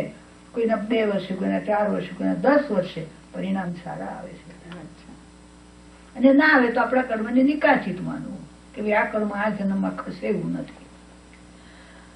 તો એ રોજ વિચાર કરે, પણ એના આ ક્ષમતાના સત્વથી કોઈ દેવને સ્પંદન થયું અને એને નગરના 4 દરવાજા બંધ કર્યા. જે કાળની જે કથા હોય એ પ્રમાણે જ લેવાની. હો, પછી આ કાળમાં લાગુ નહીં પડવાની કે અહીંયા દરવાજા બંધ થાય કે નહીં. જે કાળ અહીંયા બીજી રીત બને, બીજી રીત બને તો આજે બને, આજે બને. મેં કહું ને, આજે મારી પાસે 15-20 આવા દાખલા છે કે આજે પણ બન્યું છે. એ કાળમાં દરવાજા કોઈ બંધ કરતું, તો આ કાળની અંદર કોઈ બીજી વસ્તુ બને. તો નગરનો આખો વહીવટ બધો અટકી ગયો, વ્યાપાર અટકી ગયો. એટલે રાજાએ જ્યોતિષીને બોલાવ્યો. જ્યોતિષીએ જાહેર કર્યું કે આપણા આ નગરની અંદર કોઈ જગ્યાએ સત્યને કઈ આંચ આવી છે, અને એ કોઈ સત્યના સત્યને આંચ આવી છે. એમની પાસે જ્ઞાન હોય છે આવું બધું. આપણે તો પેલા વિજ્ઞાનથી એટલા બધા બુદ્ધિમાં જતા રહ્યા છીએ અને આવા જ્ઞાનનો સ્વીકાર પણ નથી કરી શકતા આપણે તો. એટલે મારે કોઈ ભાઈ પૂછતો હતો, મેં કીધું તારી બુદ્ધિ કેટલી? મારી પાસે જ ઉછરેલો છે એટલે મારે એની વાત કરવાની ટેવ છે. દિલ્હી કરી છે ત્યાં. હવે તારી બુદ્ધિ કેટલી એ કે? મેં કીધું આ તમારું વિજ્ઞાન કહે છે કે 100 સેલમાં 2 સેલ જ ખુલ્યા છે, આટલી જ તારી બુદ્ધિ. મેં કીધું અને પેલાના એક આત્મપ્રદેશના એક ખુલી ગયા છે. મેં કીધું આ 100 નહીં. હા, અને સમજાવતી હતી અનીશને કે આપણા બધે આત્મપ્રદેશ છે, નખથી માથા સુધી, અને એક એક આત્મપ્રદેશમાં જ્ઞાન છે. એટલે તમને અહીં કાંટો વાગે છે ને આખા શરીરમાં ખબર પડે છે. પગે જરા સોયની અણી પહેરશે તો આખા શરીરમાં ખબર પડી જાય છે. કેમ કે આત્મપ્રદેશ વ્યાપેલા છે આખા શરીરમાં. જે આત્મપ્રદેશ છે ત્યાં જ્ઞાન છે. તો જ્યોતિષે જોઈ આપ્યું કે ભાઈ ઢંઢેરો પીટાઓ, અને એને પોતાના નિમિત્ત જ્ઞાનમાં જોયું કે આનો ઉપાય શું છે. કે ઉપાય ચમત્કારિક ઉપાય છે. કાચા તાંતણે, ખબર છે ને કથા કે નથી ખબર? વાંચો કથાઓ વાંચો. કાચા તાંતણે ચારણી બાંધીને કુવામાંથી પાણી કાઢે અને પછી છાંટે દરવાજા ઉપર તો દરવાજા ખુલે. શક્ય છે? લાગે? બુદ્ધિમાં નહીં લાગે. બુદ્ધિ તેમ જ કે પેલા તો કાચો તાંતણો તૂટી જાય. કાચા હોય તો તૂટી જાય, ચારણી ઉતારવા જાય તો. એમાં ઝબોડવાની, પાણી એમને ના આવે. ઘડો પણ ઝબોડીને 2-4 વાર આમ કરે ને ત્યારે પાણી આવે. ને ચારણીમાં શું હોય ભાઈ?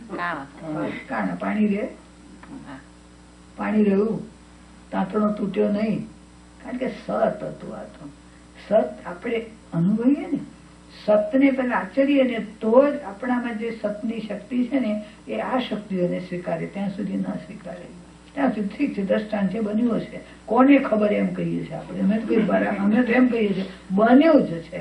આજે બીજી રીતે બને છે, આજે બીજી રીતે બને છે. આપણે સમયશું તો જે સમય પ્રમાણે બધું ગોઠવીશું કે કેવી રીતે બન્યું આજે પણ. અને ઢંઢેરો ગામમાં થયો તો કોઈ લેતું નતું. ગામમાં સતીઓ હતી પણ પોતાના સતીત્વમાં વિશ્વાસ નતો કે કદાચ પાણી ન નીકળે તો આપણી અપકીર્તિ થાય. સુભદ્રા સતી કેટલા નિશંક હતા. કેમ? એને એવી ક્ષમતા સેવી હતી એટલે નિશંક હતા. એમને લીધો એ ઢંઢેરો તો પાછા વડીલ શું કે છે સાસુ કે આટલી બદનામી ઓછી છે ગામમાં, પછી જાહેર કરવા નીકળ્યા છો. પગે લાગીને જવાબ આપે છે કે ભગવાનની કૃપાથી બધું સારું થશે, મારા સતીત્વથી નહીં. સતીત્વ ટકે કેમ? આપણું ગુણ કેમ ટકે ખબર છે ભાઈ? એ ગુણનો આપણે અહંકાર ન કરીએ તો જ એ ગુણ વિકાસ પામીને પવિત્રતાને પ્રગટ કરે. પણ નાનું સરખું કોઈ કામ કર્યું, ધારો કે તમારા પર કોઈ ખીજાવ્યું અને તમે કઈ કારણસર શાંતિ રાખી, વાસ્તવમાં શાંતિ હતી નહીં, પણ તમને એમ થયું કે નકમું લાંબુ ચાલશે. પછી માતા પિતા હોય કે પતિ પત્ની હોય કે ભાઈ ભાઈ હોય, લાંબુ ચાલે નકમ. એટલે કોઈ એક જણ જરા શાંતિ રાખી, પછી કોઈ મળે તો શું કહો? એમને ગમે એવું કર્યું તો મેં શાંતિ રાખી. એટલે પેલી શાંતિના ગુણ ઉપર તમે અભિમાનની ચોકડી મૂકી તમે. અરે અંદર શાંતિ હતી તો રહી. તો એને કહું પડ્યું ને કે તમે ફિકર નહીં કરતા, ભગવાનની કૃપાથી બધું સારું થઈ જશે. અને કાઢ્યું, છાંટ્યું ને દરવાજા ખુલ્યા. પણ આપણે શું કેવું છે આ કે બેને મને એમને આ કથા કેવી પોતામાં લીધી કે મારા પર ખૂબ આરોપ આવી ગયો. ત્યારે મેં એક જ નક્કી કર્યું કે સુભદ્રા સતી બની જવાનું. અત્યારે સુભદ્રા સતીએ જે કર્યું મારે કરવાનું. કથા વાંચી હતી, કથામાં વિશ્વાસ હતો, પરમાત્માએ કહેલા ગુણમાં વિશ્વાસ હતો, ટકી ગયા. એ કહેતા હતા કે મને 10 વર્ષે મારા વડીલ પગે લાગ્યા, પગે પડે મારા વડીલ કે તું સાચી હતી, મેં 10 વર્ષ ખોટા કર્મ બાંધ્યા, તું મને માફ કર, મારા કર્મો મારે કાઢવા દે.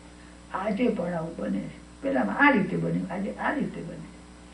પણ આપણે તો શું છે, વ્યક્તિગત હું નક્કી કરું મારે દુઃખી નથી થવું, અને હું જયારે નક્કી કરું ત્યારે મારે બીજાને સુખ આપવું તો જ મને સુખ મળવાનું છે. એના માટે દાન બતાવ્યું છે. અને દાનના એક ગુણમાં ઔદારી અને પરોપકાર બીજા શબ્દ મૂક્યા છે. પરોપકાર એટલે શું કે બીજા ઉપર, બીજા છે આપણા નથી, પણ એનું ભલું કર્યા વગર તમે રહી જ નથી શકતા. એનું નામ પરોપકાર છે. બીજાનું ભલું કર્યા વગર તમે રહી નથી શકતા. ઔદારી એટલે ઉદારતામાં પણ એમ છે કે મારી પાસે છે, હું આપ્યા વગર રહી નથી શકતો. એમ નહીં કે ચાલો કોઈ કહે છે ને ત્યારે આપણે હવે બધું લખાય છે ને આમ થાય છે ને માટે આપું.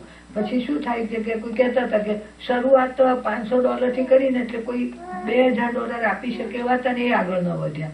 કેમ કે 500 થી શરૂ થયું છે તો આપણે 500 આપો ને આપણે વધારે 500 જરૂર છે.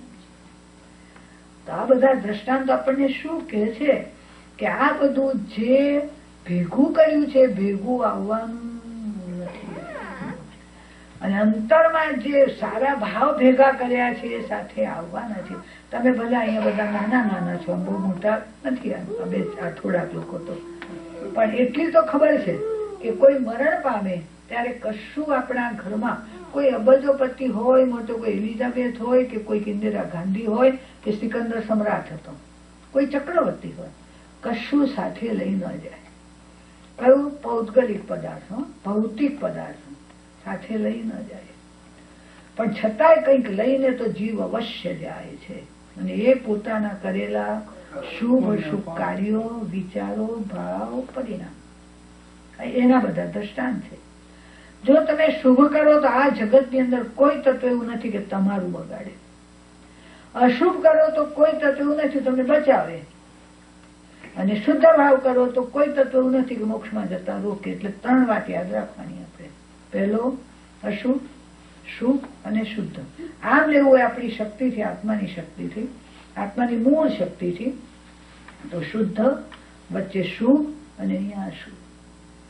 તો ગૃહસ્થનું જીવન ઘણા સારા ભાવ વાળું હોય તો પણ આપણી પ્રક્રિયા એવી છે, આપણી રહેણીકરણી એવી છે કે આપણે અશુભ ઘણું બાંધીએ છીએ અને શુભ ઓછું બાંધીએ. જે હમણાં બતાવ્યું ને કે તમે જાણે અજાણે પણ 5 ઇન્દ્રિયના જીવોના દુઃખમાં તમારો સાથ છે. એ દુઃખી થાય છે એમાં, જાણે અજાણે. આપણા ઔષધ બને, બધું ટેસ્ટ થાય, સસલા ઉપર, ઉંદર ઉપર, વાંદરા ઉપર, એ બધું આપણને તો લાગવાનું. તમે કશું બધું વાપરતા નથી, પણ કઈ વખતે શું તમારા વપરાશમાં આવશે તમને ખબર પણ નથી. કારણ કે આમ સાયન્સ વિકસ્યું છે અને આમ આ બધો ભેળસેળ એવું ચાલે છે. દાખલા તરીકે વચ્ચે એક દેરાસરોમાં એક જાહેર કર્યું હતું કે આ પ્રકારના પિઝા ખાવાની, કારણ કે એમાં આવું કંઈક આવે છે, માંસનું કંઈક. હવે કેટલાય વર્ષોથી લોકો ખાતા હતા, ગયું કે ન ગયું પેટમાં, અને પરિણામ ન લાવે. આ તો ખરેખર કોઈ મુસ્લિમે પૂછેલું છે, એને તો જાણવા માટે પૂછેલું, અને કંપનીમાં તપાસ કરાઈ, પછી જાહેર થયું. તો જો જૈન સંસ્કાર હતો તો કામ લાગ્યો કે ન લાગ્યો? એટલે જૈન કુળમાં જન્મવા માત્રથી પણ આપણે કેટલા પાપથી છૂટી જઈએ છીએ. તો એ જૈન ધર્મ મળવો કોના ઉપકાર ઉપર છે? એક જીવ સિદ્ધ થાય ત્યારે એક જીવ નિગોદમાંથી બહાર નીકળે, આ વિજ્ઞાન ખબર છે ને કે નિગોદ એટલે તદ્દન સૂક્ષ્મ અવસ્થા શરીરની, કે જ્યાં કોઈ કેવળ અંધકાર જ છે, આત્મશક્તિનું ત્યાં કોઈ ભાન નથી. એમાં એક જીવ સિદ્ધ થાય ત્યારે એક નીકળ્યો, અને અરિહંતની કે તીર્થંકરની ભાવના કે સર્વ જીવો સુખી થાય જગતના, સવી જીવ કરું શાસન રસી. એમાં એ નિગોદમાંથી નીકળેલા જીવને ક્યાંક ઉપર આવવાનું મળ્યું. કેવી રીતે આવે છે જીવો? એકેન્દ્રિયમાંથી 2 ઇન્દ્રિય, 3 ઇન્દ્રિય, 4 ઇન્દ્રિય વિકાસ કેવી રીતે થાય છે? એમની પાસે મૂર્તિ નથી, શાસ્ત્ર નથી. એટલે તમે એમ વિચાર ન કરતા કે આપણે જરૂર નથી. આપણે વધારે જરૂર છે, કારણ કે આપણે પાછા ત્યાં નથી જવું, એટલા માટે આપણે વધારે જરૂર છે. કેવળ દુઃખ જ સહન કર્યું છે. જે તમે જુઓ છો, ટીવીમાં જુઓ છો, ધારો કે ભાઈ હોમિયોપેથી દવા બને તો શું, તો કે કરોડો કીડીઓ અને કરોડો માખોનો એમાં ઉપયોગ થાય. અસંખ્ય વાંદા પકડીને એમાંથી દવા બને. કઈક શું બને છે? તો કે આ બધાનું દેવું આપણા પર છે. ખબર નથી આપણે કયા પરમાણુ એના આપણા કોઈ આહારમાં, વિહારમાં, કપડામાં, વસ્તુઓમાં ક્યાં આવશે, આપણું જ્ઞાનનો વિષય નથી. એટલે ભાગીદાર કોના બનવાનો? તો કે બધું બન્યું એના. એટલે આપણામાં નિયમ લેશે કે આટલું તો સદાને માટે મારે બંધ છે. એટલે મેં કહું ને, બધા ઇન્સ્યોરન્સ છે આપણી પાસે. તો આપણા જીવનની અંદર ભગવાને પહેલા દાન એટલા માટે બતાવ્યું કે તું જેટલું પુણ્ય લાવ્યો છે એમાંથી ઓછું ન થાય, તારો ભાર વધે અને તું જાય નહીં, તારો ભાર હળવો બનાવે. ભલે જે સ્થિતિ છે, 2-3 પ્રકાર બતલાવે ને કે વસ્તુઓ વાપરવી છે તો ઓછી હિંસાથી કેવી રીતે વપરાય. એમાં આપણે કેટલો ત્યાગ કરીએ કે જેથી બીજા જીવોને સુખ મળે. પછી આપણી પાસે ભલે જે આપણી સ્થિતિ છે, એટલે શાસ્ત્રકારો લખે છે, જે કેવું સરસ આપણને બતાવે, જરાય અઘરું ન પડે. તારી નેટ ઇન્કમ, બધું ખર્ચ, સુખેથી ખાધું પીધું બધું ગયું, પછી એમાંથી 10મો ભાગ તારે કાઢી નાખો. ધારો કે તમારા $1000 બચ્યા, બધું કર્યા પછીનું $1000 માંથી તમારે $10 કે $100 આપવાના. એનાથી નુકસાન કશું જ નથી. આ જન્મમાં પણ વળતર મળી રહે, નહીં તો સાથે તો આવવાનું છે. તો પુણ્યને કેમ વધારવું ને પુણ્ય પર વિશ્વાસ કેવી રીતે રાખવો, એ આપણા મનુષ્યમાં મળેલી વિચાર શક્તિનું કામ છે. આ દુર્યોધન અને પાંડવો અને કૌરવોની તો ખબર છે ને. દુર્યોધન પાસે હસ્તિનાપુર હતું, પણ ઇન્દ્રપ્રસ્થ વધારે સુંદર હતું એના કરતા. આખી કથા નથી કહેતી, કથામાં પેલો ટાઈમ બહુ પૂરો થઈ જાય. અને પોતે આમંત્રણથી જોવા ગયો છે ને ઈર્ષા પેદા થઈ ગઈ. પોતાનું હસ્તિનાપુર છે, પણ હસ્તિનાપુર કરતા આ સારું હતું, એટલે એને અંદરથી ઈર્ષા પેદા થઈ. એટલે કોઈ પણ પ્રકારે જુગાર રમીને એને આ લોકો પાસેથી ભલે હારી ગયા. જુગાર રમવાનો દોષ તો હતો જ યુધિષ્ઠિરનો. એવું એમને એ વખતે એવું કર્મ ઉદયમાં આવ્યું કે હોડમાં મૂકી દીધું બધું. હવે ઇન્દ્રપ્રસ્થ મળ્યું, પાંડવોને વનમાં જવું પડ્યું. પણ એ બધા જાસૂસો રાખતો અને બધા ખબર લાવતા કે પાંડવો વનમાં પણ પ્રસન્ન છે, જંગલમાં પણ સુખી છે. અને દુર્યોધન ચાંદીનો કે સોનાનો ખાટલો એમાં સુવાળી તળી અને તો રાતે ઊંઘી શકતો નહોતો. કારણ કે સાંભળતો કે પાંડવો જંગલમાં પણ પ્રસન્ન છે. હવે એની પાસે નથી ધન, એ લોકો પાસે નથી અલંકાર, નથી કોઈ મોટો મહેલ, પણ પ્રસન્ન કેમ હતા એ ખબર છે? એમને માથે કોણ હતું? ભગવાન શ્રી કૃષ્ણ હતા. માથે કોણ હતું એમને? જેને માથે ભગવાન હોય. આપણામાં આનંદ ગંજે કહ્યું છે, ધીંગ ધણી માથે કિયો રે ગુણ ગંજે નર ખેટ વિમલ જીન દીઠા લોયના. ભગવાન તમારા નજર સામું, અમી ભરી નજર સામું જોઉં છું અને મારા હૃદયના ભાવ એવા શુદ્ધ થાય છે કે મને આ જગતમાં કોઈ દુઃખ પડશે નહીં. દુઃખ દોહગ દૂરે ટળે. કેમ કે મેં તમારા જેવા ધણીને માથે રાખ્યો છે. પણ એ કેવો વિશ્વાસ હોવો જોઈએ? તમને કોઈ રોગ થાય ને તમે નવકાર ગણો અને દવાઈ કરો, મટી જાય તો શું બોલો? પહેલા બરાબર, તમે એમ ના બોલો ને કે નવકાર ગણ્યા અને સારું થઈ ગયું. કેમ નથી બોલી શકતા? આપણે નવકારના પ્રભાવનો મહિમા નથી આપણી પાસે, એના સત્ય ઉપર વિશ્વાસ નથી આપણને. એકલા નવકાર ગણીને, ભલે હું કઉ છું કરોડોમાં એક કેસ બન્યો હમણાં, એને પોતાનું પુસ્તક લખ્યું છે, કેન્સર ઉપર નવકારનો પ્રયોગ કર્યો છે એને. અને ટોટલી બધું દવાથી માંડીને બધું બંધ, અને ભલે આહારમાં એકલા દૂધ પર રહ્યા છે, દૂધ પીધા કરે અને નવકાર ગણ્યા કરે. રોગ મટી ગયો છે. ડોક્ટરોને આશ્ચર્ય તો છે પણ આવી એમાં શ્રદ્ધાએ કામ કર્યું છે. પણ આપણે શું કરીએ કે નવકાર તો ગણશું પણ દવા તો ચાલુ રાખશું, એટલે નવકાર કામ ન કર્યું અને પાછો કરે કામ તો આપણે સ્વીકારતા નથી. એટલે આપણી શ્રદ્ધા એટલી બધી ધર્મ વિજ્ઞાનમાં ઓછી છે કે આપણને ઘણું મળે એવું છે છતાં આપણે ગુમાવી દઈએ છીએ. એટલે એને વિચાર કર્યો કે હવે આ પાંડવોને હું શું હેરાન કરું કે ત્યાંય દુઃખી થાય. જયારે લોભથી ને મોહથી અંધ બને છે ને માણસ, લોભ ને મોહ તો મને તમને બધાને હોય, પ્રમાણમાં હોય, ગ્રસ્ત છીએ એટલે, પણ અંધ બને, આંધળો બને, અંધકારમાં જ રહે, એને પછી કોઈ ઉગારી ન શકે. તો જયારે ધારો કે કૃષ્ણ સમાધાન કરાવવા આવ્યા ત્યારે કહ્યું કે તું 5 ગામ આપને ને વધારે નથી જોઈતા, એકને એક ગામ બહુ થઈ જશે. તો કે 500 મુકાય એટલી જગ્યા ના આપું. એને પોતાના પુણ્યમાં વિશ્વાસ નતો, પેલા લોકોના પુણ્યમાં વિશ્વાસ. વિશ્વાસ કયા અર્થમાં તો ઝેરના અર્થમાં હતો કે અમને 5 ગામ આપીશ ને તો 5 સામ્રાજ્ય વસાવશે આ લોકો. કારણ કે ઇન્દ્રપ્રસ્થ એમ જ થયું હતું ને, તો સાવ જંગલ જ હતું, ખાંડવ વન હતું. એ તો એમાં એ લોકોએ પુણ્યથી શ્રી કૃષ્ણના આશીર્વાદથી ઇન્દ્રપ્રસ્થ ઉભું કર્યું હતું, અલૌકિક કર્યું હતું. એટલે દુર્યોધનને પોતાના પુણ્યમાં વિશ્વાસ નહોતો, વિશ્વાસ તો પેલાના જ પુણ્યમાં હતો, ઊંધો હતો એ. તો એને દુર્વાસા મુનિ રાજ્યમાં પધાર્યા, એમને ખૂબ ખુશ કર્યા છે આખું બધું ચોમાસામાં નહીં. એટલે પછી દુર્વાસા મુનિ કહ્યું વરદાન માં તને જે માંગે આપું. તો કે અમે તો સુખી છે અહીંયા, ખોટે ખોટું, અંદર તો કેટલો બોલતો હતો,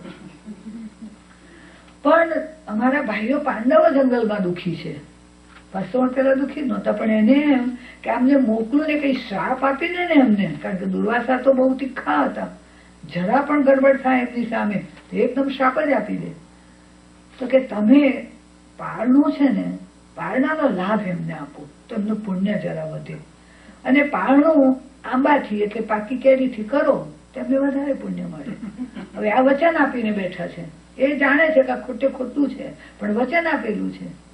હવે કયા મહિને ચોમાસું બદલાય બેન? કાર્તિકી પૂનમ પછી ને, ત્યારે આંબા મળે કે એ તો સ્ટોરેજ ના, આ તો ધરતીના આંબાનું પારણું હતું, કોલ્ડ સ્ટોરેજ ના આંબાનું નહોતું, ધરતીના આંબાનું કરવાનું હતું. તો દુર્વાસા તો બંધાઈ ગયા, એટલે ગયા કેટલા બધા 84 સાધુઓને લઈને, સંન્યાસીઓને લઈને ઉપડી ગયા.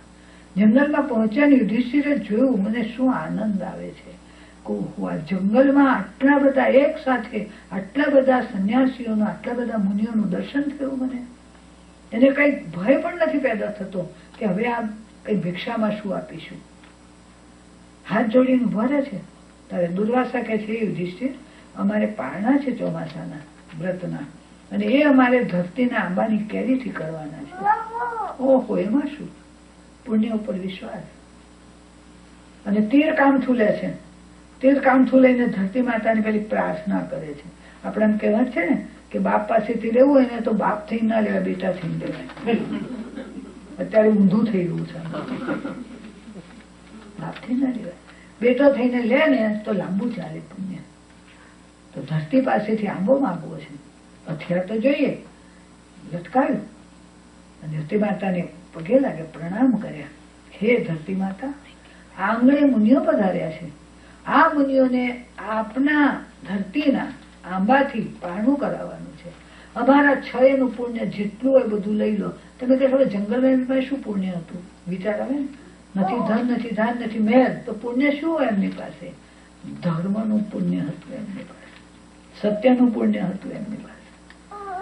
તો પ્રાર્થના કરી કે અમે 5 પાંડવ ને 6 કુંતી, અરે 6 દ્રૌપદી, 6 નું પુણ્ય લઈ લો ધરતી માતા, પણ મુનિઓને આંબાથી પારણું કરાવો.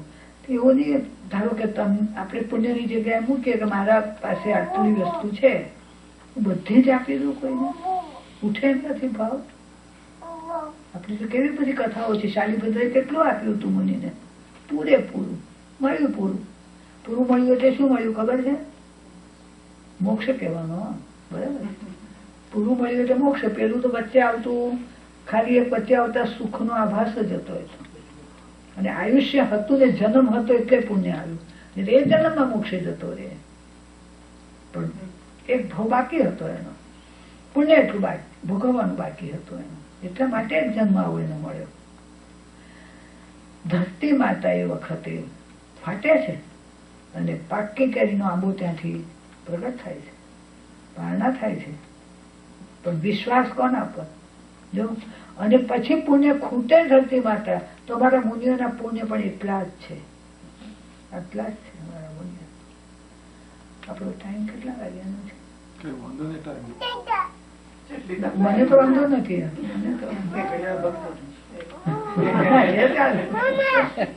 હું તો તમારા લોકો માટે મારો તો છે ને, આ ધંધો કહો વાંધો નથી, ખોરાક કહો વાંધો નથી, ઔષધ કહો વાંધો નથી, એટલે વિરામ કહો વાંધો નથી. મારું તો આ જ છે બધું. તો આપણે શું વાત કરતા હતા કે આપણે પુણ્ય ઉપર વિશ્વાસ રાખવો. આપણે કશું બને ને ત્યારે માયા ઉપર, કપટ ઉપર, ઈર્ષા ઉપર, નિંદા ઉપર, કોઈકનું જોઈને આપણું કઈ વધે એવી સ્પર્ધા ઉપર વિશ્વાસ રાખીએ. આપણે જયારે સત્સંગ અને ભગવાનની વાણી સાંભળવાની મળી જ છે ત્યારે સત્ય ઉપર વિશ્વાસ રાખો, સત્વ ઉપર વિશ્વાસ રાખો કે મારા નસીબમાં જે છે એ જવાનું નથી. તો પહેલો ધર્મ આપણને દાન એટલા માટે બતાવ્યો, પેલું 5મું પાપમાં મુકાઈ ગયું છે ને પરિગ્રહ, એમાંથી આપણે મુક્ત થઈએ એટલા માટે પહેલો ધર્મ દાન બતાવ્યો કે જેનાથી આપણો કર્મનો ભાર હળવો થાય, પરિગ્રહની મૂર્છા ઘટે, પાપથી બચીએ, પુણ્ય એવું એકઠું થાય કે જે પુણ્ય આપણી સદગતિને સાચવે અને સદગતિ આપણને 5મી ગતિમાં લઈ જાય. 5મી ગતિ ખબર? મોક્ષ. 4 ગતિ સંસારમાં છે, સંસારના લોકાગ્રે 5મી ગતિ છે. બીજું બતાવ્યું દાન પછી શીલ. 4 શબ્દો તો યાદ રહે ને બધાને? દાન, શીલ, તપ અને દાનથી જેમ આપણે પાપથી છૂટીએ છીએ એમ શીલથી આપણા દેહનું મમત્વ કે જે મને તમને બધાને દેહનું મમત્વ એવું છે કે જે દેહ અપાવ્યા જ કરે છે. જ્યાં સુધી દેહની વાસના છે ત્યાં સુધી દેહ મળવાના છે, પણ દેહનો જેટલો સદુપયોગ થયો હશે, જેટલી એની પવિત્રતા જાળવી હશે, એ દેહને ભલે શરૂઆતમાં લાગે કે મને કષ્ટ પડે છે, પણ તપાદી દ્વારા સંયમ કેળવ્યો હશે તો આ મનુષ્યનો દેહમાં રહેલો આત્મા દેહને કઈ પવિત્ર કરવાનો નથી. એ તો થાય છે જ નહીં, કારણ કે તો અશુચિથી ભરેલો. અને છતાંય તમે વિચાર કરો કે એ જ દેહ આપણા સપ્ત ધાતુના, મુનિઓના સપ્ત ધાતુના અને તીર્થંકરનો પણ માનવ દેહ, ફરક કેટલો બધો. આપણા આ સપ્ત ધાતુમાં નરા રોગ પ્રગટ થવાની પૂરી શક્યતા. 3.5 કરોડ રોગ ને 1 રોગમાં 1.25 રોગ પેદા થાય એવી શક્યતા છે. એટલે કેટલા થાય? 3.5 કરોડ ને 1.25 ગુણાકાર, મલ્ટીપ્લાય કરો, અંદાજે 7 કરોડ ની અંદર થાય.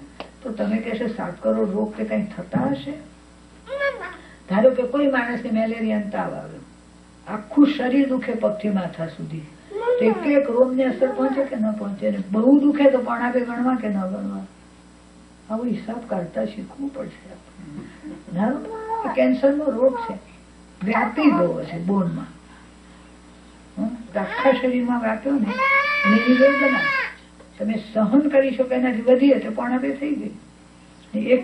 એક શરીરના ભાગની અંદર વેદના આવે, કઈક અહીંયા જ આવે એવું નહીં, અહીંયા દુખે એટલે આમ આખું શરીર એમાં દુખવાના ભાવમાં જતો રહે છે આપણો ઉપયોગ. તો એવા શરીરને આગળ રોગ આપીને છૂટે, પાછો જન્મ થાય ને બાકી રહી અશાતા તો પાછી ભોગવવી પડે, એવા દેહનો પણ જ્ઞાનીઓએ સદુપયોગ બતાવ્યો.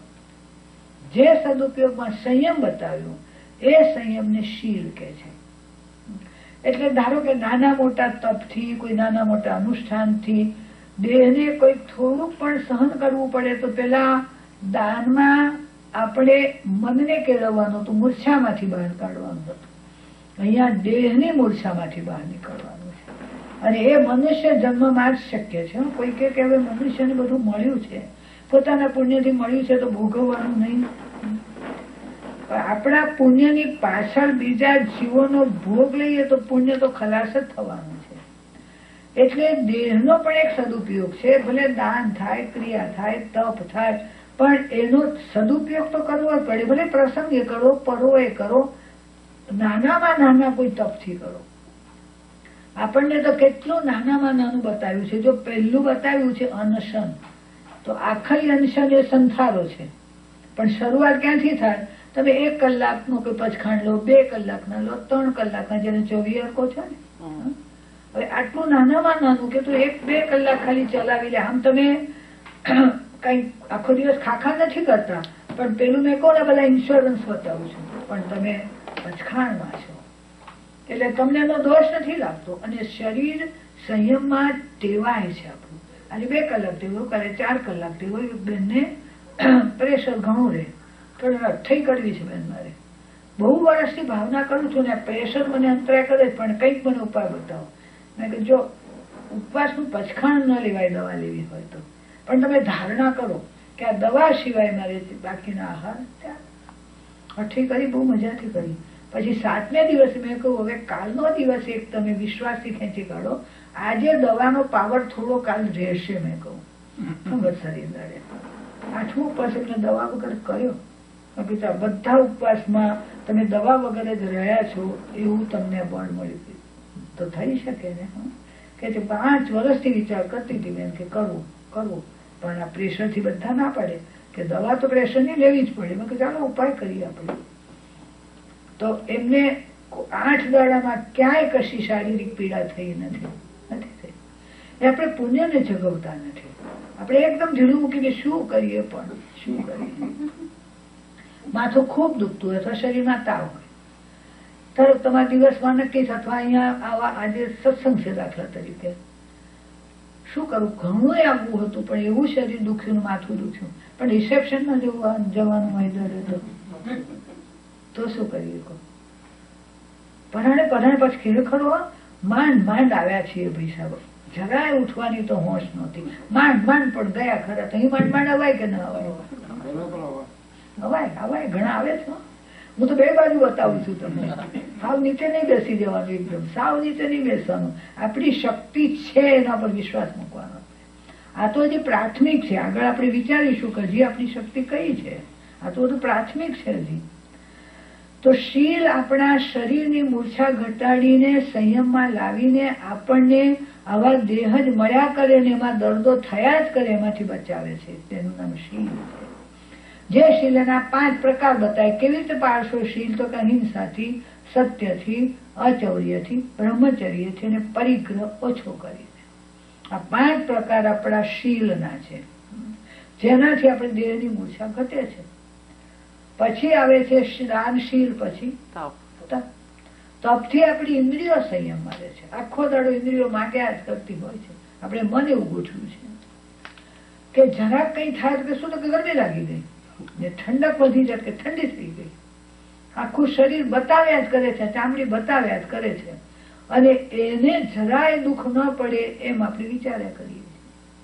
શરીરને સાચવવામાં આપણે આત્માને ભૂલીને જે સહન કરે છે એને ભૂલી જઈએ છીએ. તમે વિચાર કરો કે રોગ શરીરમાં થાય ને તો સહન કોણ કરતું છે, શરીર કે આત્મા? શરીર તો આત્મા ના હોય તો જડ છે, તો એ કેવી રીતે સહન કરે? આત્મા નીકળી ગયા પછી દેહને અગ્નિ સંસ્કાર આપે તો બોલે છે, બેઠું થાય છે, બાળશો નહીં. આત્માને તો સુખ દુઃખ છે જ નહીં ને. આત્માને સુખ દુઃખ નથી. એટલે જ તમને પૂછું છું, કોણ સહન કરે છે? નાવ છો તમે કે શરીર નાય કે આત્મા નાય? બોલો. તો પછી શબ નાય કે ના નાય? તો બધા પાછા બદલી બહુ નાખો છો. ખાય છે કોણ? હવે નહીં જવાબ આપ્યો પાછળ. શરીર ખાય કે આત્મા ખાય?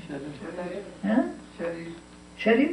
તો શબ્દ પછી ધારો કે હમણાં જ નીકળી ગયું છે એનું, અને એને તમને ખોરાક આપે 12 કલાક થઈ ગયા છે, તે માંગે કે ના માંગે?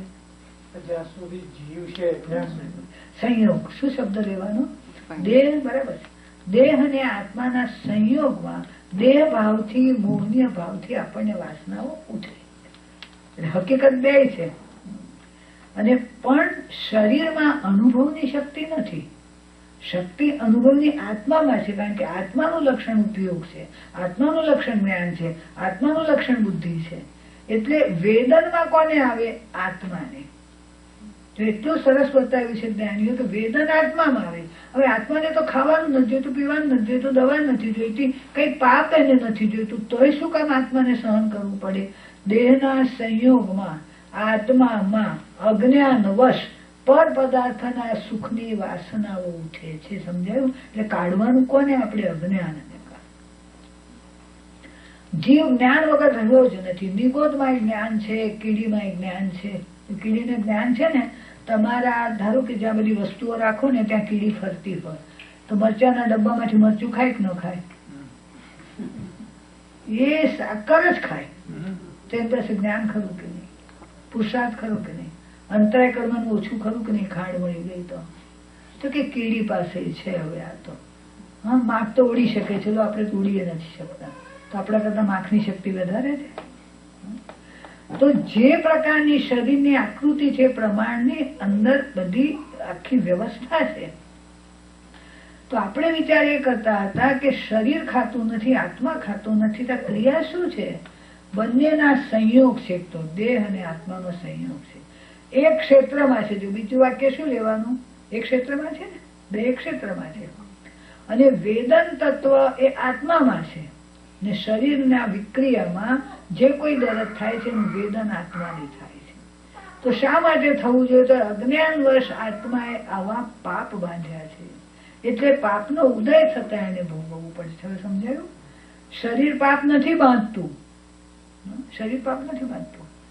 પાપ તો આત્મામાં રહેલી અસદ ભાવનાઓ, પાપ વૃત્તિઓ, અથવા આપણે પેલા જે 5 વિચાર્યા ને શીલના, એના ઊંધા વિચારો, હિંસા, અસત્ય, ચોરી, અબ્રહ્મ અને પરિગ્રહ, મૂર્છા, આ બધા કારણોથી આપણા ભાવનાઓ અશુભ બની જાય છે.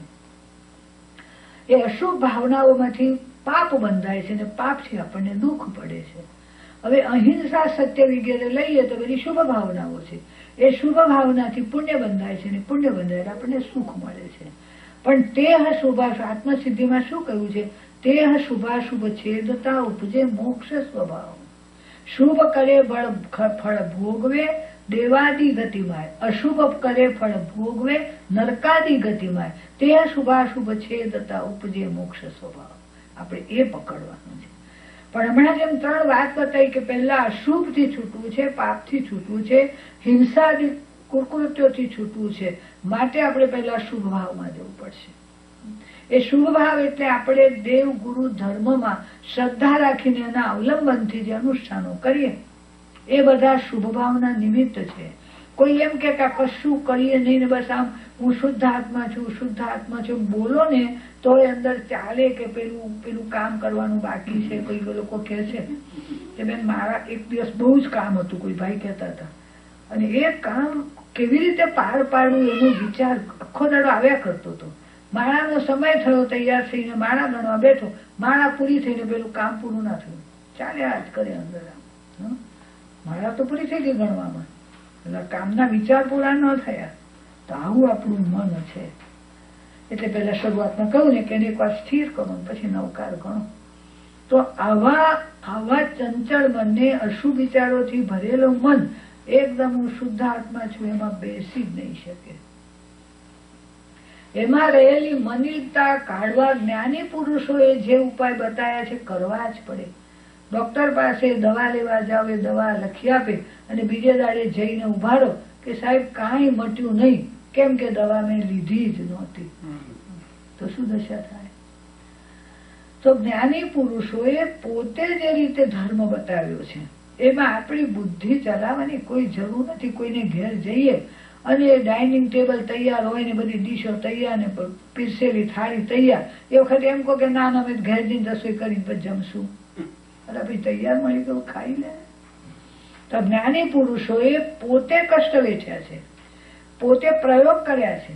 પ્રયોગમાં અનુભવમાંથી જે આવ્યું એ આપણને તૈયાર કરી નાખ્યું છે, તૈયાર કરી નાખ્યું. એટલે ક્યારે પણ કોઈ અનુષ્ઠાન કરવું હોય, કોઈ ધ્યાન કરવું હોય ને શુદ્ધાત્માનું, તો પલાઠી મારીને બેસવાની ક્રિયા તો કરવી પડે કે ન કરવી પડે? પલાઠી મારીને બેસવાની ક્રિયા કરવી પડે, અને ચિત્તમાં કોઈ શબ્દ તો લાવવો પડે ને. ભલે ને હું શુદ્ધ આત્મા છું એ શબ્દ લાવવો પડે ને, અથવા હું જ્ઞાન સ્વરૂપ છું કે શબ્દ તો લાવવો પડે ને. બધી ક્રિયા જ છે. હવે જે ક્રિયા આપણી ભૂમિકાની નથી એટલે શું થાય તો કે બાવાના બે બગડે. ભૂમિકાની નથી એ કરવા જાય એટલે ન એ હાથમાં આવે અને ન પેલું જે કરવાનું છે કરે નહીં એટલે હતો ત્યાંનું ત્યાં રહી જાય. એટલે રત્નાકર 25માં કહ્યું, સ્વામી ત્રિશંકુ જેમ આકાશમાં લટકી રહ્યો. તો આપણે જે ભૂમિકામાં છે, આ આપણી ભૂમિકા છે, શ્રાવકની કહો, ગૃહસ્થની ભૂમિકા છે, દાનશીલ, તપ અને પછી ભાવ. તો શીલમાં આપણને દેહ વાસના કેમ છૂટી ક્રિયા બતાવી, અહિંસા, તપ વગેરે. અને તપની અંદર ઇન્દ્રિયો સંયમમાં આવે. આપણો દેહ એટલે સ્પર્શ, પછી આપણી જીભ, જેના બે કામ છે. બે કામ ને જીભને, બધાને એક કામ, બધા બે અને કામ એક. જીભ એક અને કામ બે. બે કામ ખતરનાક. વધારે ખાઈ લે બે રીતનો દોષ.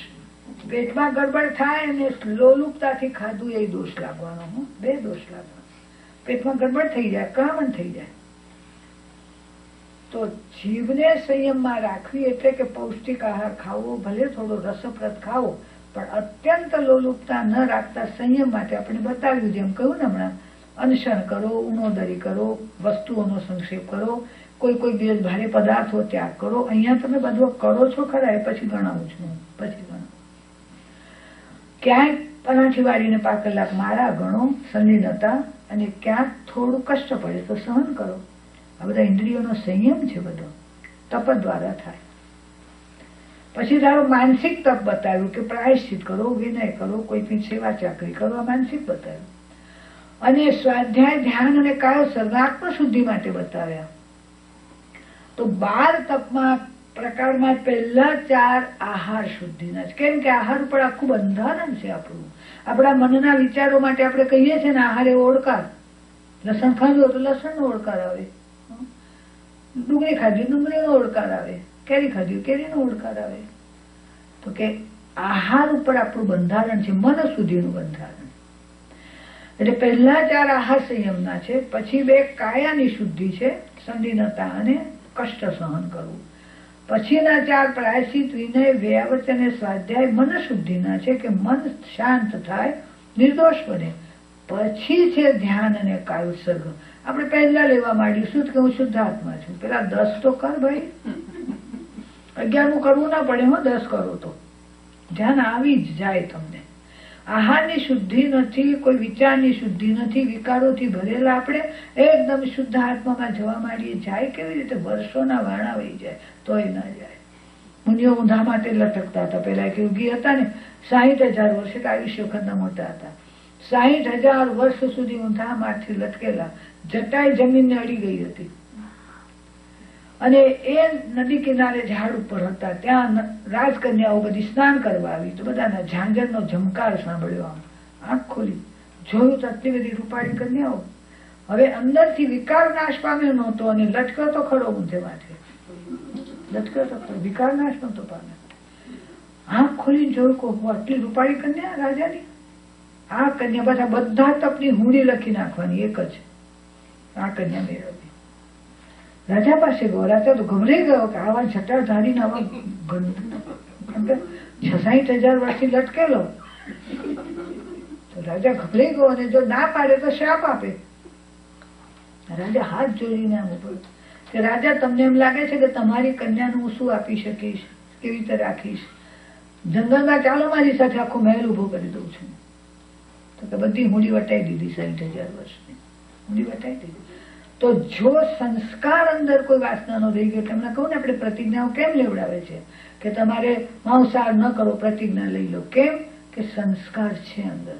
ધારો કે કોઈ માણસ છે, એનો જીવ આ દેહ છોડી દીધો, સિંહનો જન્મ થઈ ગયો, તો એ શું ખાય? કેમ ખાય? સંસ્કાર હતો અંદર. આકૃતિ મળી એટલે સંસ્કાર ત્યાગી કહો.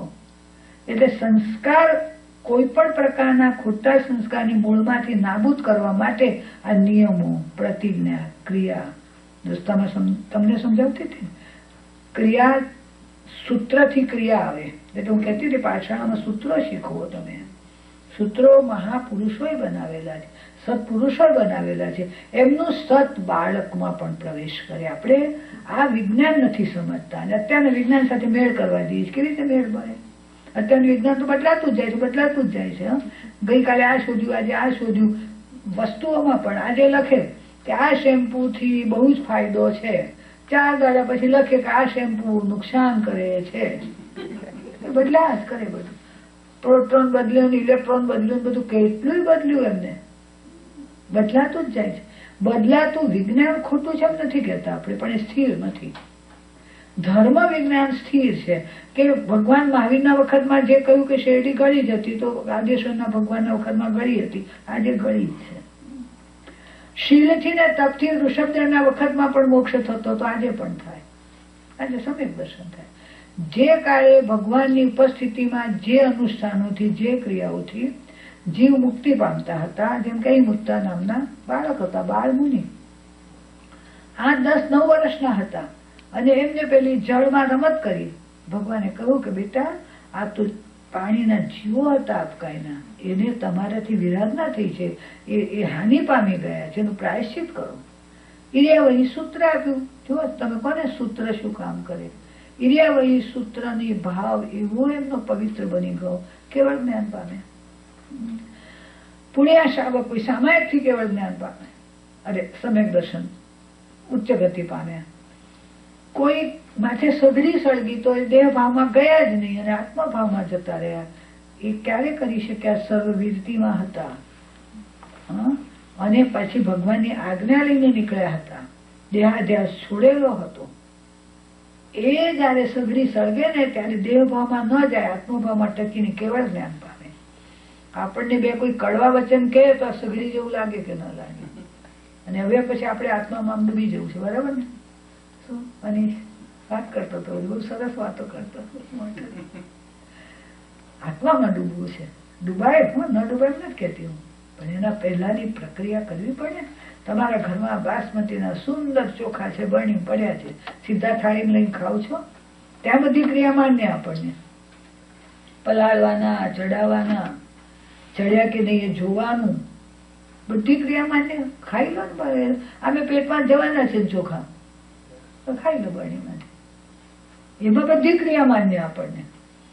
અહીંયા અમારા પન્યાસી લખે છે, બધા પન્યાસી, કે જીવના અનાદિનો આવો દોષ છે. એટલે કોઈ તત્વની વાત કરે ત્યારે શું કે છે કે આટલું બધું મગજ કસવું ને આટલું બધું તત્વ યાદ કેવી રીતે રહે? પણ જયારે કોઈ ક્રિયા બતાવે કોઈ મહાત્મા, ત્યારે કહેશે પણ આ ક્રિયા કરવામાં શરીરની કસરત જ કરવાની, એમાં શું મળે? તો જ્ઞાનીઓ કોઈ તારે બે કરવાનું છે. તું આત્મ સ્વરૂપ છું, આ દેહ જળ છે અને તું ચેતના છે, એ જ્ઞાન પણ કરવાનું છે. અને એ જ્ઞાન પ્રગટ થાય એટલા માટે અશુદ્ધિ કાઢવા તારી ક્રિયા કરવાની છે. કારણ મન વચન કાયાના યોગથી તે કર્મ બાંધ્યું છે. મન વચન કાયાની મલિનતાથી તે કર્મ બાંધ્યું છે. તે મન વચન કાયાની ક્રિયા કરીને મલિનતાને કાઢ પહેલા. એટલે મેં કહું ને કે આપણે 11મું પહેલા લેવું છે. તમારી સ્કૂલમાં એવું ચાલે છે કે બાળકને 15 વર્ષ ઘરમાં રાખીને સીધા 11માં મૂકવા જાવ છો, કે એને 10 ધોરણ પાસ કરાવીને મૂકવા જાવ છો? તો જે પ્રક્રિયા વ્યવહારમાં લાગુ પડે છે એનાથી અનેક ઘણી વધારે પરમાર્થમાં લાવવાની છે. તો સૂત્ર છે આપણી પાસે. સૂત્ર એ આપણને ક્રિયા તરફ લઈ જાય છે, ક્રિયા ભાવ તરફ લઈ જાય છે. હું ઘણી જગ્યાએ પૂછું છું, તમારો દીકરો 5-7 વર્ષે આવતો હોય ને પરદેશથી, પછી એને થોડી હેરસ્ટાઈલ બધું બદલ્યું હોય, પણ ઓળખી લો કે ના ઓળખી. પછી એ પાસે આવી જાય એટલે તમારે કઈ ગાવું પડે કે એમનો જ પ્રેમ આવે અંદરથી? એમનો પ્રેમ આવે. અહીંયા કેમ ગાવું પડે છે આપણે? અહીંયા પ્રેમ નથી, આપણો નેચરલ પ્રેમ નથી ભગવાન સાથે, એટલે આપણે બેસીને ભક્તિ કરીને ભાવ જોડવા પડે છે. નેચરલ થઈ જાય તો પછી તમે આત્મામાં જતા રહો કે ના?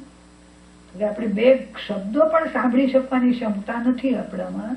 એ આત્માનું સામર્થ્ય આમ ક્રમે ક્રમે આપણું આવે છે. આપણે ગ્રહસ્થ છીએ. મુનિને જેમ મેં કહું ને, કીડી વેક આપણો, મુનિનો પક્ષી વેગ, કે એ વૃક્ષ પરથી ઉતરે સરળ, રસ લઈને ઉડી જાય.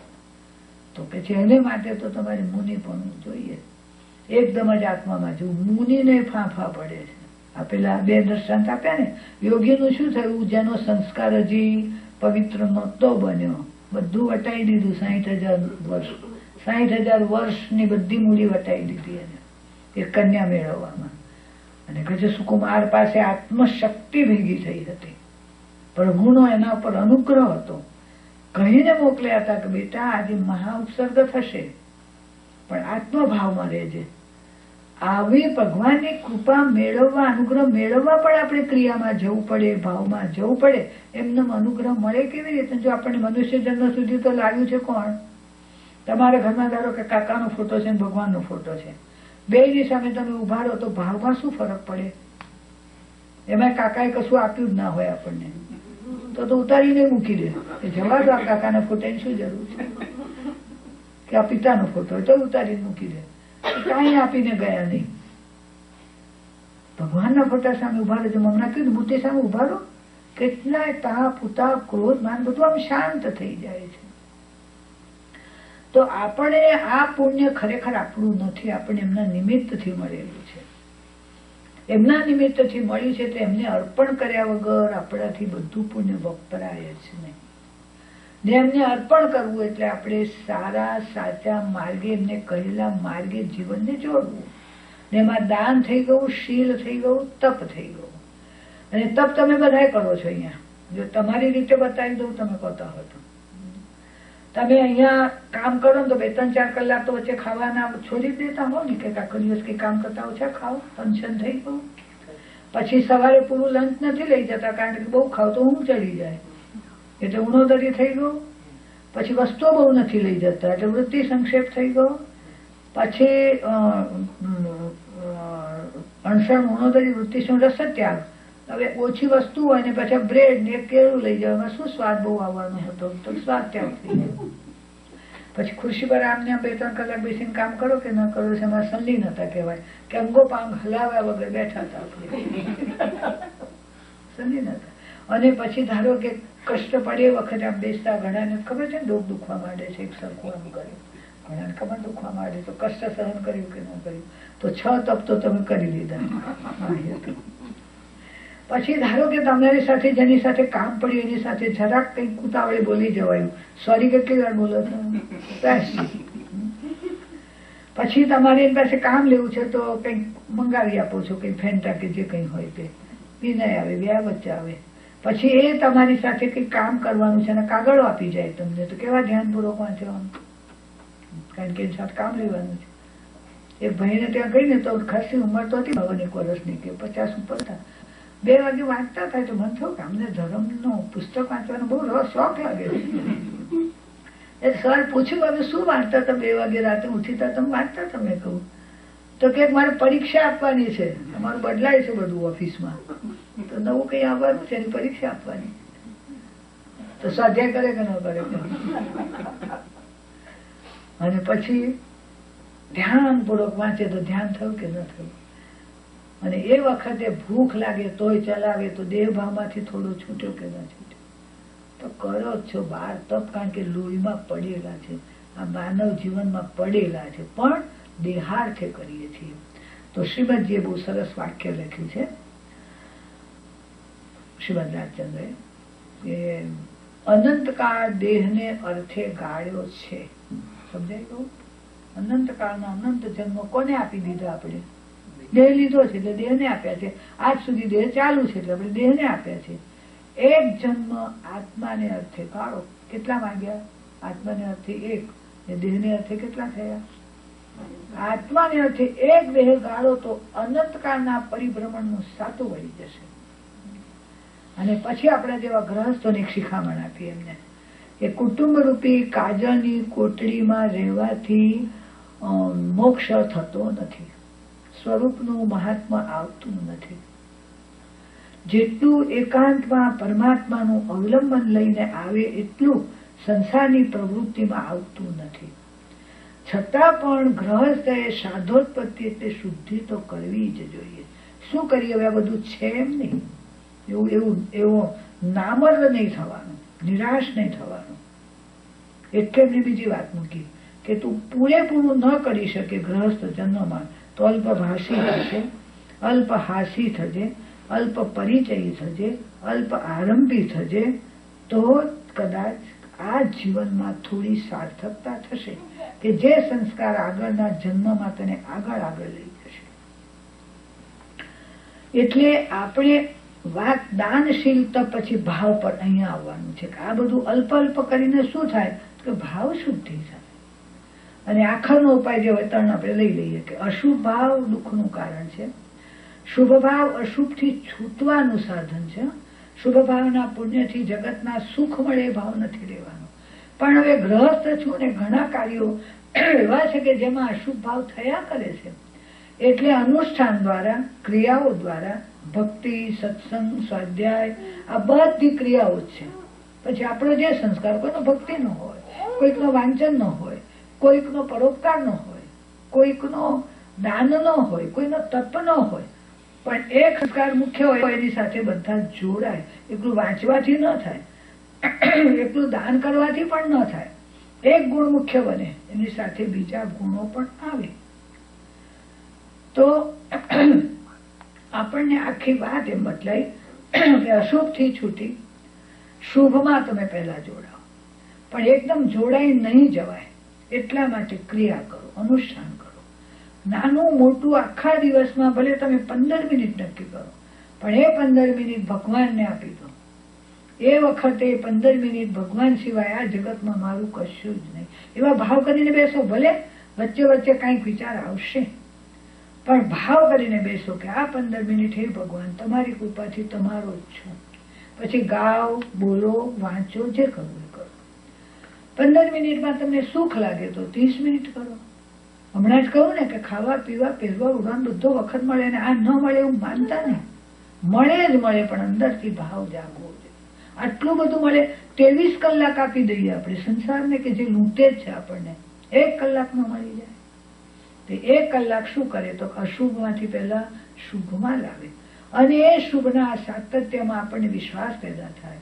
પ્રસંગ આવે આપણે કસોટીમાંથી પાર ઉતરીએ અને અશુભને છોડી દઈએ, પાપ પ્રવૃત્તિને જેમ છોડતા જઈએ, શુભ એવું વધે કે શુદ્ધ તરફ લક્ષ્ય કરાવે, આત્મા તરફ. ત્યારે આત્મામાં ડૂબાય ભાઈ, ત્યારે આત્મા મળે. અશુભમાં કોઈ દિવસ આત્મા મળે જ નહીં. અશુભને અને આત્માના મૂળ સ્વભાવને અત્યંત છેટું છે ને 2 છેડાના છે. કા છેડાનું છે, કા છેડાનું. પૂર્વમાં જવું હોય તો પશ્ચિમ છોડવું પડે, પશ્ચિમમાં જવું હોય તો પૂર્વ છોડવું પડે. પણ શુભ છે એ સેતુ બાંધી આપે છે, અશુભથી છોડાવી અને એ આત્મા પ્રત્યે લઈ જવાના આપણને સાધનો મેળવે છે. એટલા માટે શુદ્ધનું લક્ષ્ય અને જે ભૂમિકામાં છીએ એ ભૂમિકાનો જે ધર્મ છે આપણો, એ ધર્મ આપણે કરવો. આ પ્રમાણે આજે દાનશીલતા અને ભાવનો આપણે વિચાર કર્યો. એ ભાવ ઉપર હવે આપણે કાલે ભાવનાઓનો વિચાર કરશું, જે મૈત્રી, પ્રમોદ, કરુણા અને માધ્યસ્થ છે. જે ભાવનાઓ ભવનો નાશ કરવાને સમર્થ છે એવી ભાવનાઓને આપણે કેવી રીતે ધારણ કરીએ એનો વિચાર આપણે યોગ્ય સમય કરશું. સદગુરુ દેવ કી જય. 3 નૌકા મન